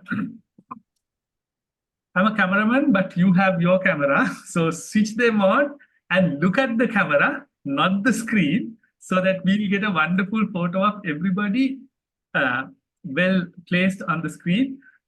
Ladies and gentlemen, I invite you to click on the reaction button on the heart icon so that we make it a moment of gratitude to our presenters. So I'll count to 3, click on the heart reaction button and look at not the screen, not myself, but the camera. All right, ready? Okay, 1, 2, 3. Fantastic, lovely. I see more people coming in. All right, let's go for one more try. 1, 2, 3. Heart reaction and look at the camera with a nice smile. Okay, superb. Thank you very much. Yeah. Great, great audience. We have 2 screens, Lalit. I hope you covered both.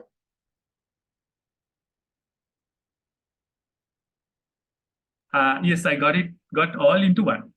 Okay, thank you very much. That was excellent. Thank you so much. Thank you very much, DTM Chrishanthi, once again for their excellent contribution.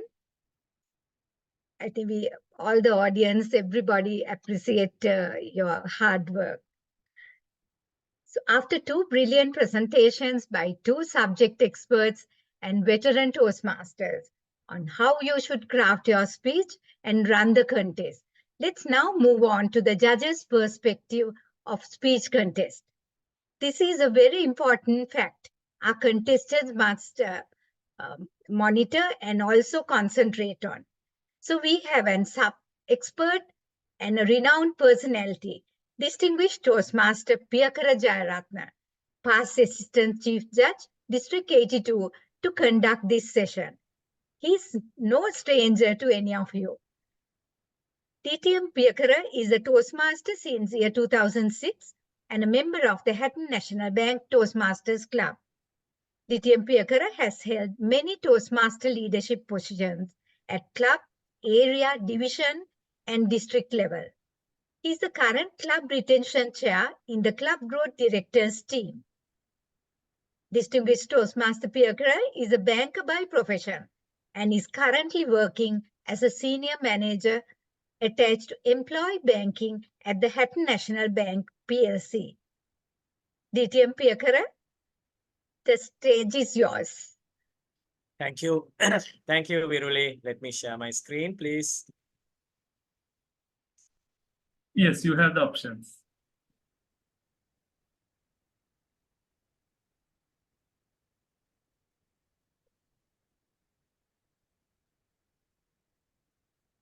All right.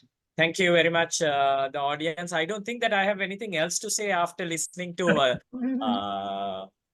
Krishanthi and Niranjan. I think they have all covered. I was thinking to myself, we would have actually had all the judges also in this training program, not only the contestants, because contestants will definitely go in and do all the nitty-gritties that was told by both of them.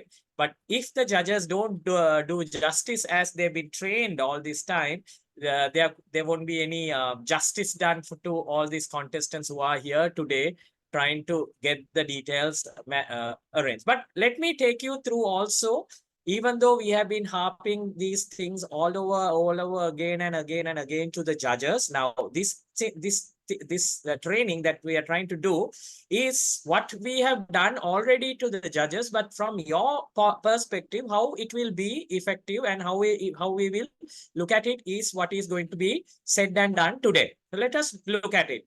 Now, when you're on stage, these are the things that you have to basically know as the judge. Immediately when the judge hears your topic, name, name, they will definitely raise their head, or they will pay 100% now. All what we do as chief judges is always tell, put your pen down when the name is mentioned when the contestant name is mentioned. So come on stage with a creative speech. I hope by then, I mean, after doing all these trainings, you will know what needs to be done. So come on stage with creative speech. Ensure that you rehearse, record, listen, and select maximum of 2 mentors to get these things organized before you get onto stage. Look great and make the first impression that lasts even after the speech.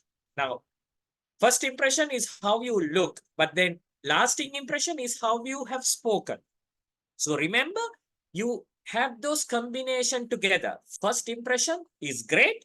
The lasting impression is what you have said on stage and how well that you have imparted your knowledge to the audience. As Krishanthi very well said at the end, your heart, whether you have inspired, whether you have lift up the spirits, all that needs to come into your speech.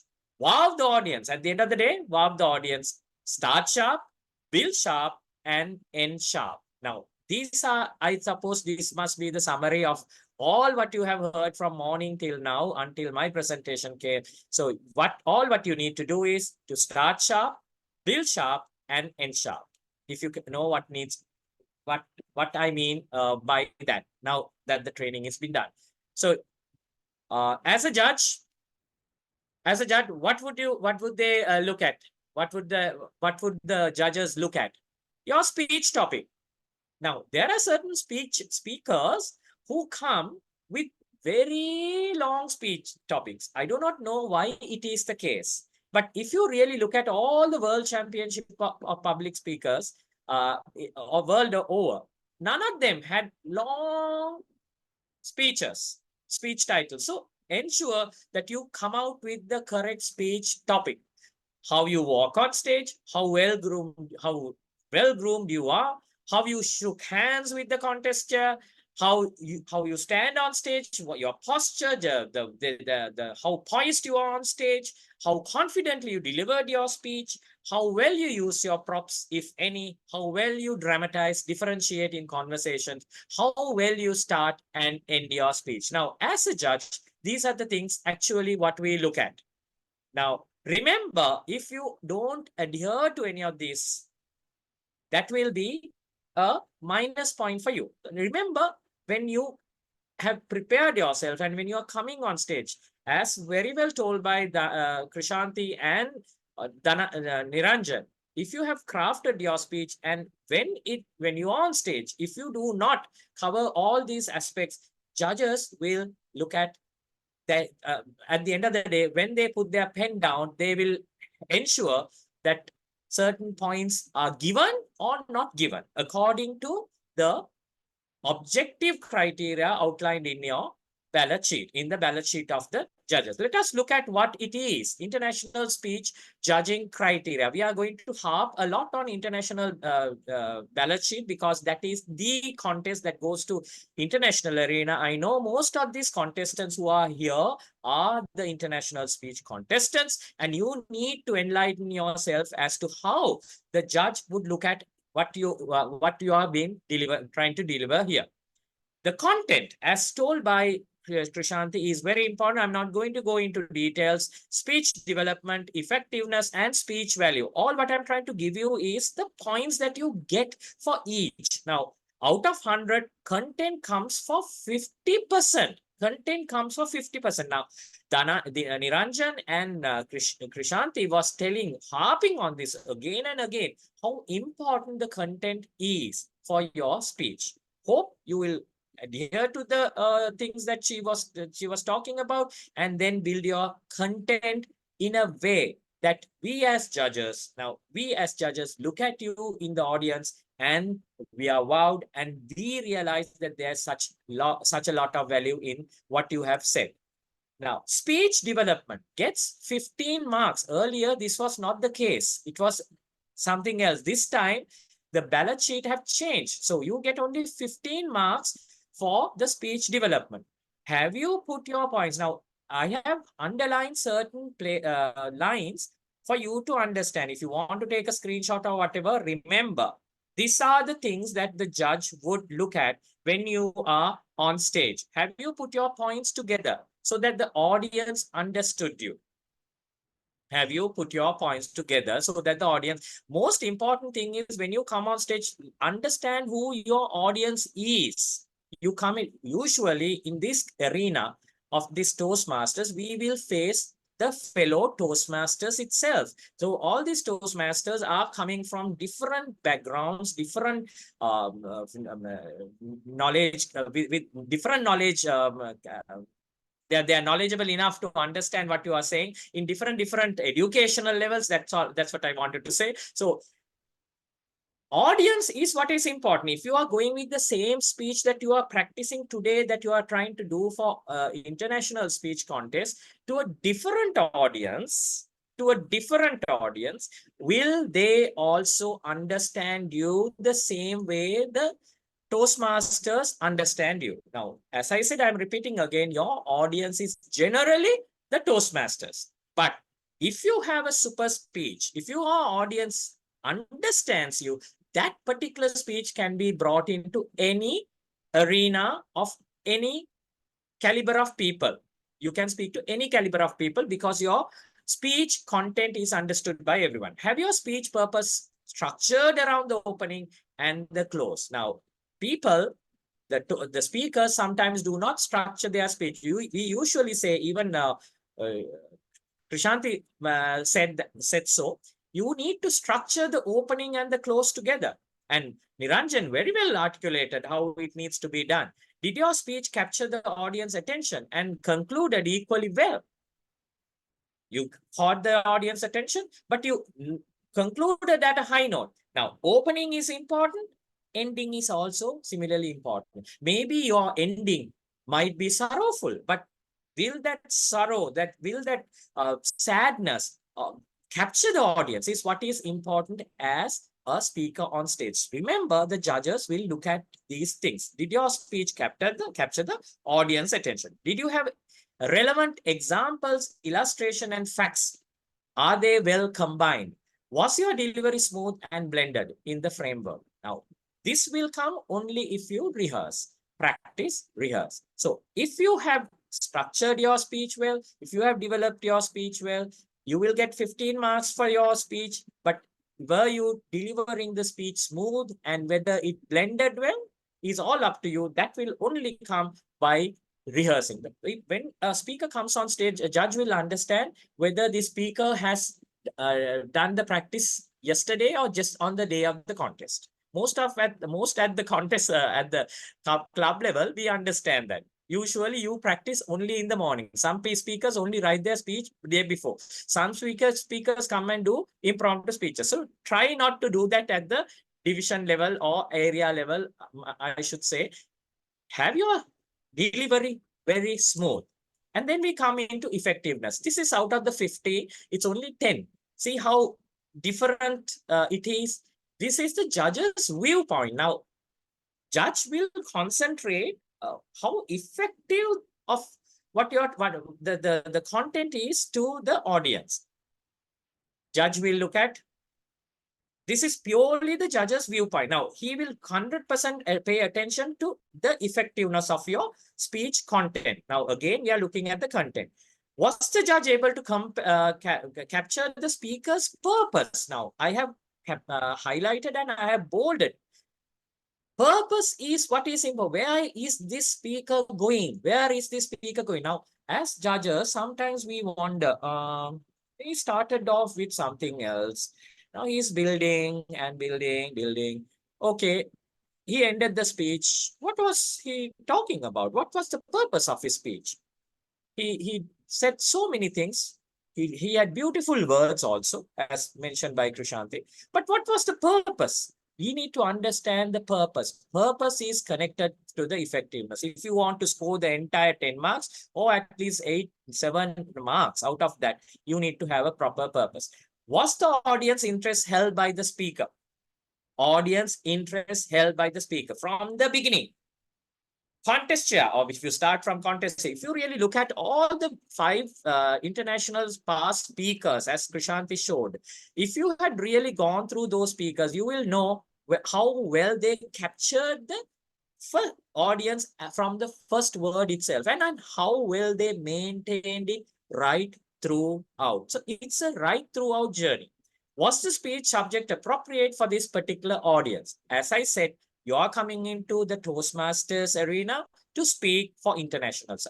Just imagine whether this particular speech purpose is effective enough for the particular audience.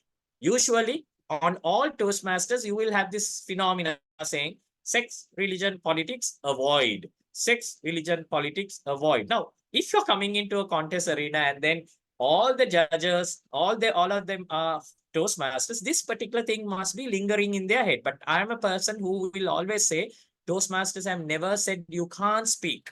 You can speak. They have just said avoid. But as very well told by Chrishanthi, when you are talking about politics, try not to mention about the names. Take out the message that you can take out of politics. Take out the message that you can learn out sex. Take out the message that you can take out from a religion. Not mention and go harping so that the others are uncomfortable. So contestants, make sure the audience should not feel uncomfortable and understand who your audience is. And this, they have done a big change out of the 50. They have given speech value. Now, most of you do not come with original thought. I think why they have brought this 25% is, and the judges had been asked to concentrate on this is, we have to come out, all those contestants should come with original thought. Don't have quotes. Just go and see all these previous contestants, world champions, big contestants. Now, even Dhananjay Hettiarachchi, our good old friend, and our own champion. Whether he had borrowed material? No, he did not. All what he was talking about his own life experience. He did not have any quotes even. So remember, bringing in a quote might not bring in original value to your speech. It might add color, but you're losing a time, an opportunity to tell your own stories. So bring in originality, bring in value. Did the ideas were important ones? Did it generate entertainment? Now, the new generation, I have a different school of thought from Chrishanthi and Niranjan, because the new generation is different. We need to understand that. And that's why even at World Championship of Public Speaking, they have allowed a little bit of drama, little bit of entertainment on World Championship of Public Speaking. I, as a chief judge, sometimes always, I'm always telling my panel, do not just because they had a little bit of drama, not too much of drama, as told by Niranjan, not too much of drama, but a little bit. It's not a drama festival, it's a speech festival per se, yes. But the gestures, all what you need to do through drama, you can definitely inspire an audience. Now, last time I saw in our own ovation at the International Speech Contest, one of the contestants, finalists, was using only one point in the stage. And that particular person was only going through that particular location and managed to win one of the places as well. So this is what is important, to understand what value that you can bring with your speech content. Bring in original thought, bring certain stuff that you have on your own, stories, bring in entertainment, but speech value, do not borrow. I personally see that none of us should borrow anything. Borrowed material should be there in your own speech. That's why speech value has been given 25. The original thought, judges had been asked to look at the original thought. Original thought, is it this person's original thought? This is what is important as a contestant. So have your own stuff. Out of 50, you get 25 for speech value. Speech value is important. At the end of the day, did I give a message to the audience to take home? Will they remember me? Will they remember me? That's what you need to ask when you write your speech and conclude your speech. Okay. And then the delivery part comes in. Physical gets 10 points. Did your physical presentation of the speech carry the part that you are, were you responsibly doing that? Did you have effective communication? When you are doing your presentation, physical presentation is very important. As I told previously, you can rotate within one place. We can spread on the stage, as told by Niranjan. You can show where the pit hole is, the particular portion, but then you don't have to run every time where you have to speak from that point. You can just point to that place. These are general basic details when it comes to physical presentation, physical appearance on stage. Remember, those things are adhered. As told, there was a question, some are walking and talking at international speech, but if you really look at, they do not do that. They really don't do that. They go with a purpose. If that particular content reflects a certain walking on stage, that they will do that part while walking.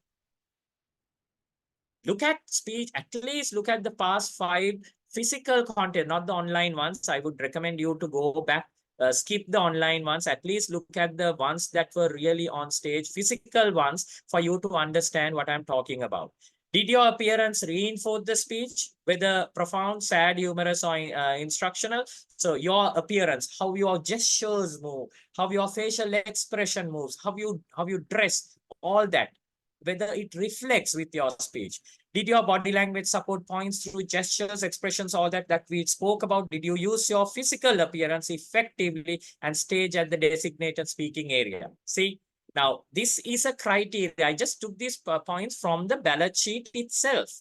These have been told for the judges to look into. Did you use physical appearance effectively and stayed within the stage area? Some people just run around, dance, use the entire stage to the max, and it distracts sometimes. You don't have to do that. To impress an audience, as told by Niranjan, you really don't have to do a lot of drama. But having a little bit of drama, as per the current generation, as per you all to understand, as per the trends that are taking place, it's all right. Because even though we do not adhere to that, and imagine we just strictly go by this person had a lot of drama, we cut them off. But we have a winner going into international arena, and at that particular arena, the judges need a little bit of drama. What if the selected person did not have that? Have it, but have it purposefully, not haphazardly. Voice. Did your sound carry the message well? Now, some of the speakers who are here, some of the speakers I suppose who are here, when they were asking questions, clear, crisp, and very nice. This is what you need when you are on stage as well. Your voice needs a lot of clarity. Your voice needs projection. Your voice needs to go to the last person on that stage. Imagine again, you lose your microphone. You imagine you lost power and the emergency lights only came and you had to speak. And there was this sorrowful moment where you have to speak about a sad incident in life and that you have to lower your voice down. Can the audience still hear you? Is what is important. So remember, you use your voice properly. Is your voice good and was it clearly heard? This is what I said. I myself know that I can project myself to any audience whatsoever without even a microphone.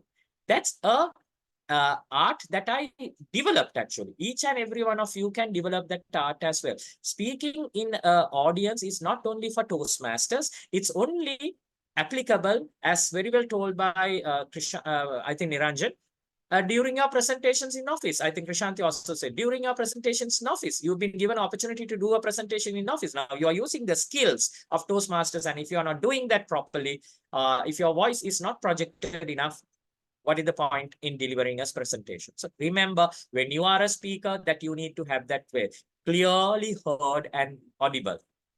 Manner. When you are able to reveal your original self while speaking, this is the manner.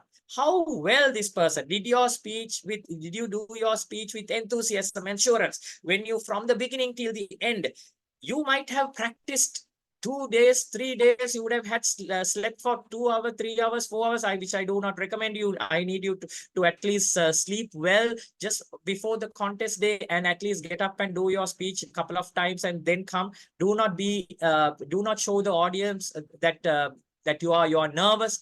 So your enthusiasm is what is important for the audience. The judges will be kept glued if you create that enthusiasm. How well, the manner they deliver the speech to the audience is what is important. The smile, the facial expressions. Now most of the speakers do not understand how important the facial expressions are, because judges look at you eagerly, waiting for the other word to utter.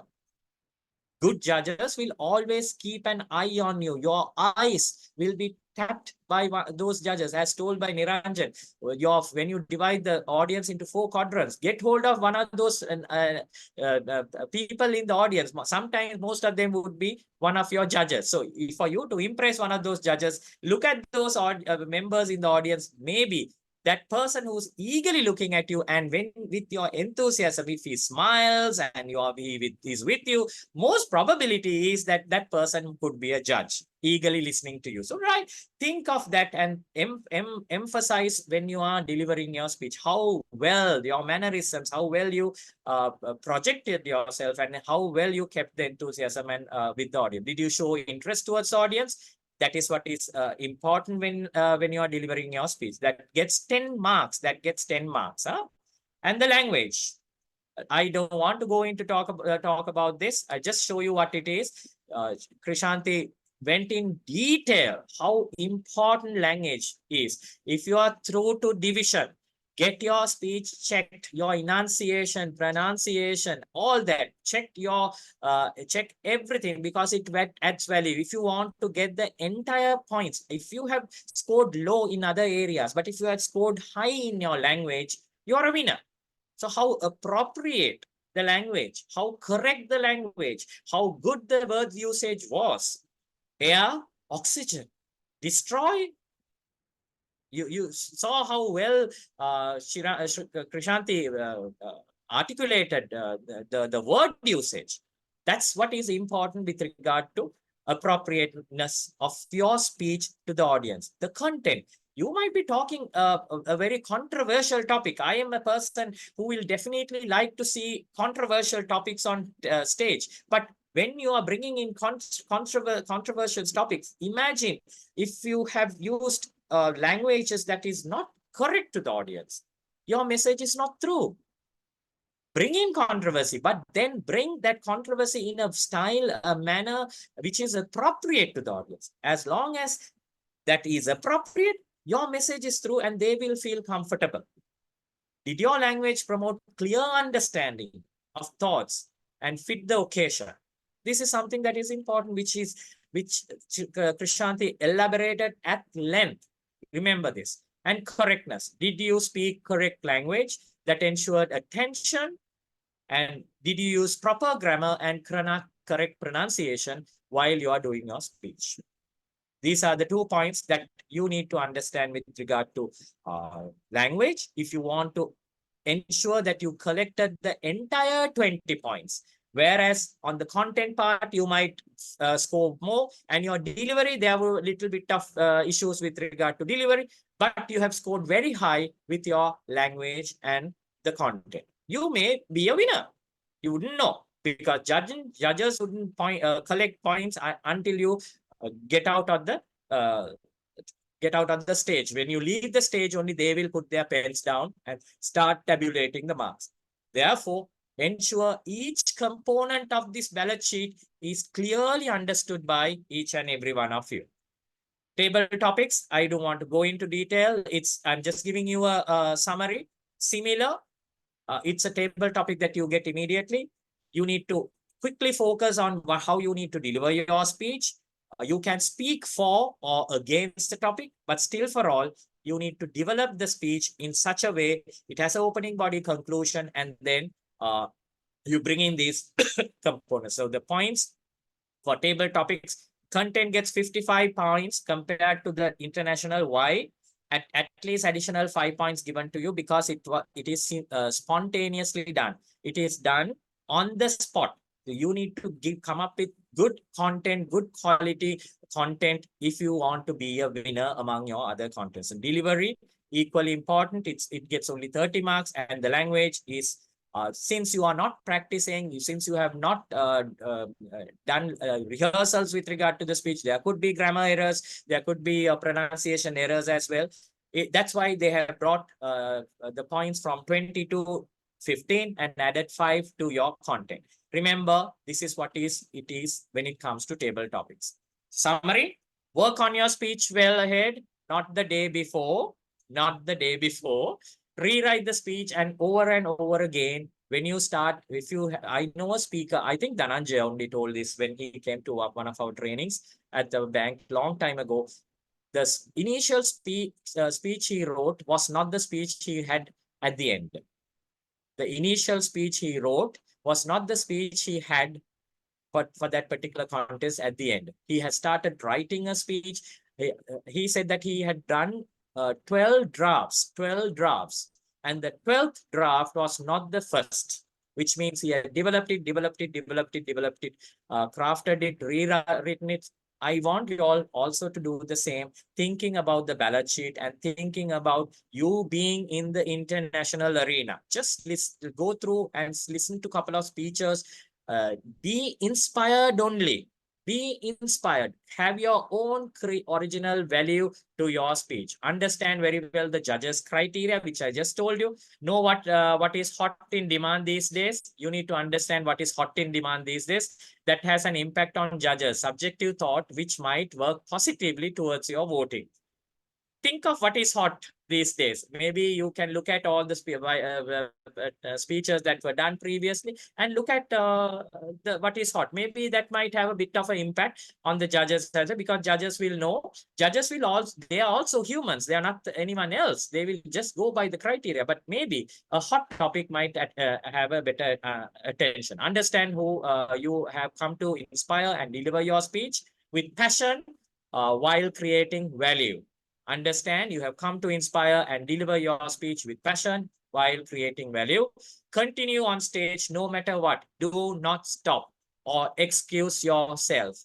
At division level, at area levels, we have seen this. Never, ever say excuse. Even though you have forgotten your speech, say something and conclude it. Because if you had practiced, rehearsed and all that, as soon as you get on stage, you might forget. But no sooner you utter the first word, no sooner you utter the first word, the things that you have practiced, rehearsed will keep on flowing into your head without a stop. Continue on stage no matter what. Do not stop or excuse. Only you will know the speech, as I very well told you. Take chances if you can. No one will know except for your mentor. So mentor might worry. He might put his head down. Oh, he missed it. Oh my God, he is not doing what I told you. All that, forget about it. That's not what it is. When you are stay on stage, only you know the speech. And have fun and love your audience and be with them. This is the last line. Have fun and love your audience and be with them. If you can do that, you will definitely mesmerize and inspire audience, millions of audience. Have fun when you're on stage. Have fun and love your audience. Think, I'm telling a message to this audience. Let my audience take this message. I'm inspiring you. Take my message. Go home. Do something different. The audience will be with you. Thank you. Yeah. Over to you. We can have about 5 minutes for questions, DTM Piyakara. Yes. Audience, please raise your virtual hands. 51 had dropped to 33 now. I don't. Anyway, it's a very valuable session. And we are doing it for the very first time, if I remember right.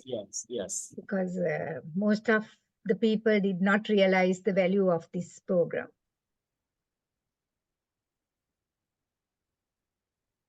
Hi, Piyakara. Can I ask a question from you? Yes, Amin. Piyakara, in the incidents of, this is with regard to table topics. In the incidents where you don't understand the topic, and if you deliver a speech to the ability that you understood it, but if it still had a good structure, message and everything, how would this be considered by the judges? Well, that is a very tricky question. Now, it all depends on the content that you bring into that particular understanding of yours, Shamin. Say, now, 9 judges think different 9 ways. But if your content, now you have understood the topic in a different manner, but your content is grasping the attention of those 9 judges in different ways. Do not panic or do not worry about it that you have not understood. But if your content, you're just talking, if you, in the first instance, if you are pretending that you have not understood, that is where the judges will completely break off with you. You should not pretend that you have not understood the topic. You need to show the audience that you have understood and you start creating your own content of it. So there are instances when the judges will know per se. Now say in most of the current scenario, sometimes the judges will know what the 3 topics that goes on to the contest chair. There will be 3 topics. They might ponder on what these topics are, because it's always said in the rule book that the topic needs to be short, simple, and easily understood. Therefore, they might ponder on these 3 topics that are to be that will go into the contest chair, and the contest chair will pick up one of those topics. And we have to preclude that the judges will always have a different view, and they have an understanding of the content that they need to hear from the contestant. But if you can twist and turn, this is a very tricky question. If you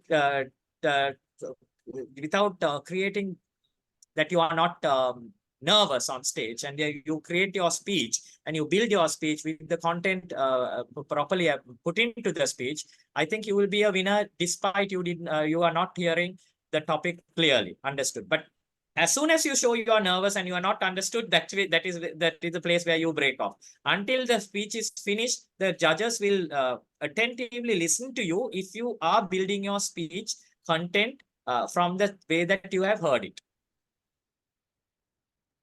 Thank you very much, Piyakara.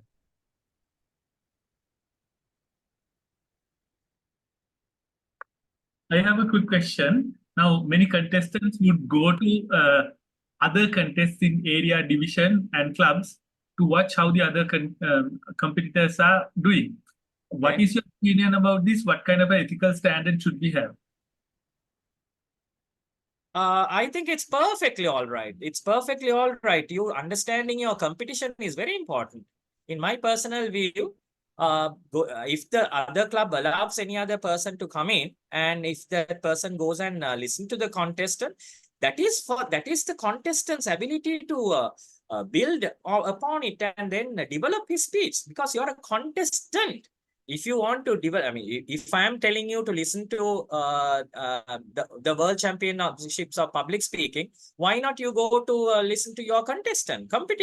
Competition is only what needs to keep you growing.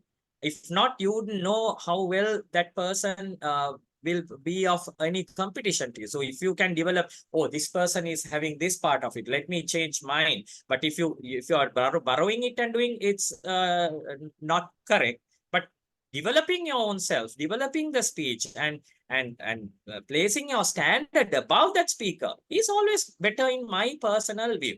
There's no issue in ethics for me if I can allow another contestant come and listen to my speech and do much more better. I now see when we are doing all these trainings, we want people to come and do these trainings, Toastmasters, fellow Toastmasters come and do these trainings thereafter. It's not the same people that we want to listen to here to, because it's our growth. So how we can grow is by listening to our competition. That's my personal view. But I think there's nothing wrong ethically in listening to any other speaker and developing your speech. Yeah, Faraz. Yeah, thank you so much. Thanks for the opportunity. Just a question on something that I experienced last year. How would judges react to a malfunction of equipment, like after a speech starts or whatever, the mic stops? And I can also extend the question to say, perhaps if there's a hybrid contestant, and while the contestant is speaking, the voice drops or whatever. So how would the judges generally react to such a thing, Peter? This is why District 82 has barred any hybrid contest from area onwards to division, so that hybrid problem wouldn't come in. But that's why I said that will have to be overcome with your mic. We usually tell, as a seat judge, I always tell for the judges to sit in the first 2-3 rows, so that in case of a malfunction, they will hear the speaker well. That is the only way that a speaker can overcome any issue for us. So a speaker, when on stage, the microphone, whether it works or not, it should not hinder his delivery. This should not hinder any delivery. If you had practiced without a microphone at home and practiced at club level without a microphone, he should be able to project himself. He need to change it accordingly. How fast, how quick that you can change yourself and adapt to that environment might actually win the hearts of the judges as well. Say it was, as I said, it was a sorrowful, sad moment, and then you conquered it without, you had a lot of content that needed lowering your voice. You conquered that entirely without using a microphone. But if all the judges in the front rows heard you, and maybe with that, you might also win their hearts. You never know, because all are human beings. I don't think that shouldn't be a problem. It's up to the speaker how well you are rehearsed. Thank you so much. That was the assurance I wanted. So generally, the judges would be generally somewhere in the front. So regardless of whether the mic works or not, if the voice projects, they will be able to. And yeah, thanks a lot. Thank you so much. Thank you. There was another question from someone else. Yes, Upul. Yeah, Upul. Upul, please unmute. Upul, yeah, unmute yourself. You're on mute.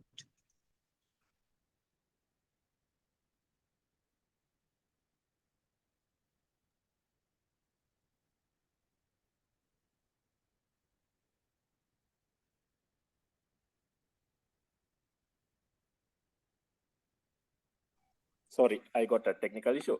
Right. So my question is that, especially when we talk about division and district contest, we know that our audience is Toastmasters and Sri Lankans, and another part of our audience is judges. So when we are as speakers, we need to know our audience and speak to the audience, right? So sometimes I feel that even the trainers, sometimes judges, expect that we should talk to a general audience. If we target our speech to Toastmasters and to judges as they are the audience, will it make a conflict? And what do you think about that? Upul, as I told you you are speaking to a audience of different caliber, different knowledge scales, different ethnicities, all that. Toastmasters comprise of all these people. So it is a general audience. Think of that as a general audience. But as I told you, Toastmasters have a different perception of a speaker. What needs to be said? What the message is, they come here, Toastmasters usually come there to be entertained and be inspired. Usually, hardly they want to be educated like on technical details. Rather, they like to be entertained and inspired. So if you can generalize your speech to consider that Toastmasters audience as judges and all of them as a general audience. Deliver your speech and generalize it to that particular audience. There's no rule as such that you are talking to Toastmasters and a set of them are judges. No, it is a caliber of, it's a mixture of, it's a soup actually. It's a soup. This is the only forum where you will see the very senior Toastmasters and the very junior Toastmasters, or the people at one forum. So if you can relate to both ends, the very senior and the junior, you are a winner. So generalize it like that. My question is little bit more than that. For example, though they are Toastmasters, for example, we know that in division contest and district contest, they are Sri Lankan. If I target to Sri Lankan audience, will it be a problem in that arena?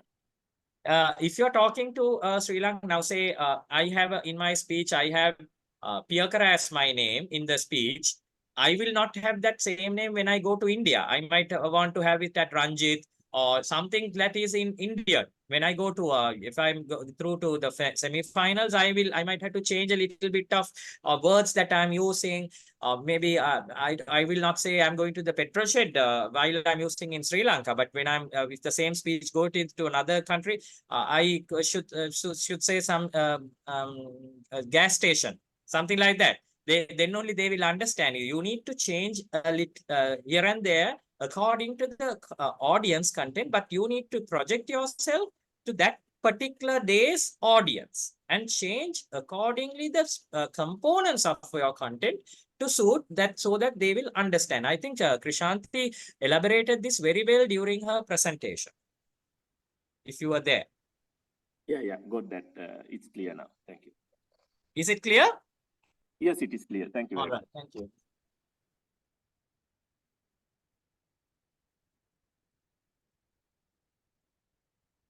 Are there any more questions?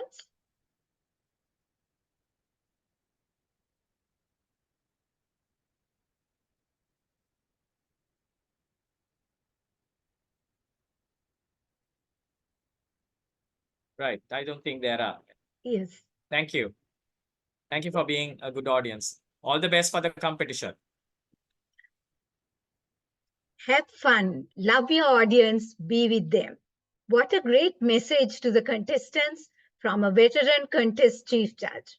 Excellent. Thank you very much, DTM Piyakara, for sharing your expertise on the judge's perspective with our passionate Toastmasters. Well thought out content on how the judges will look at the content speeches and many more. This is really an important aspect for the contestants to master in their challenging and competitive contest. DTM Piyakara, we deeply admire and warmly appreciate your commitment and unstinted support to the District 82 fraternity. Thank you very much once again. My dear fellow Toastmasters, we have come to the end of this lively speech contestants workshop. I hope you all enjoyed it as much as I did as the project chair and your MC. It is my duty as the project chair on behalf of the PQD team to pray gratitude to each and every Toastmaster who helped us to make this special workshop a success.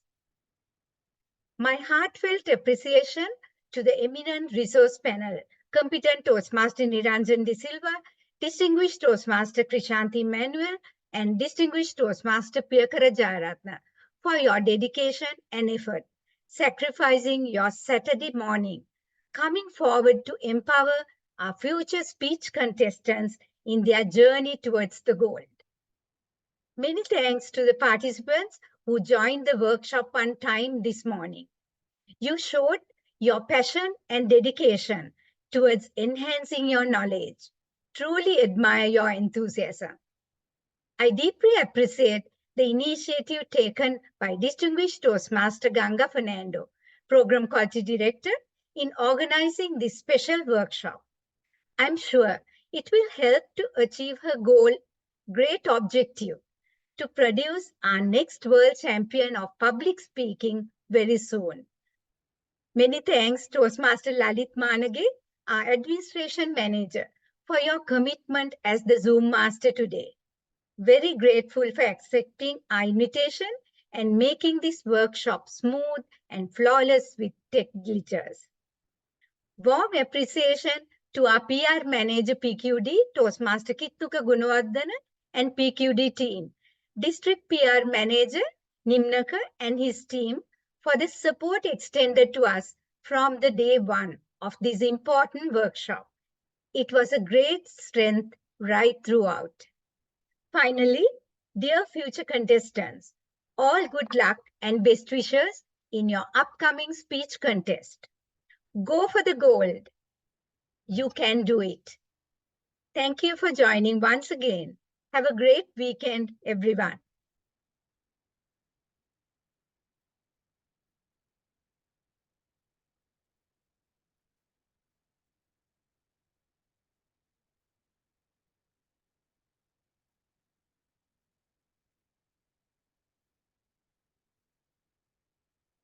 Thank you, Madam everyone. PQD, would you like to add a few words? Okay. Ganga, it's nice to hear a few words from you. Oh, how are you? She was in. That's to the general public, not just me, especially for organizing this. All that encouragement, Yeah. I don't know. So the whole purpose is clear, and we want our contestants to be empowered. And we will try to share with the recording also.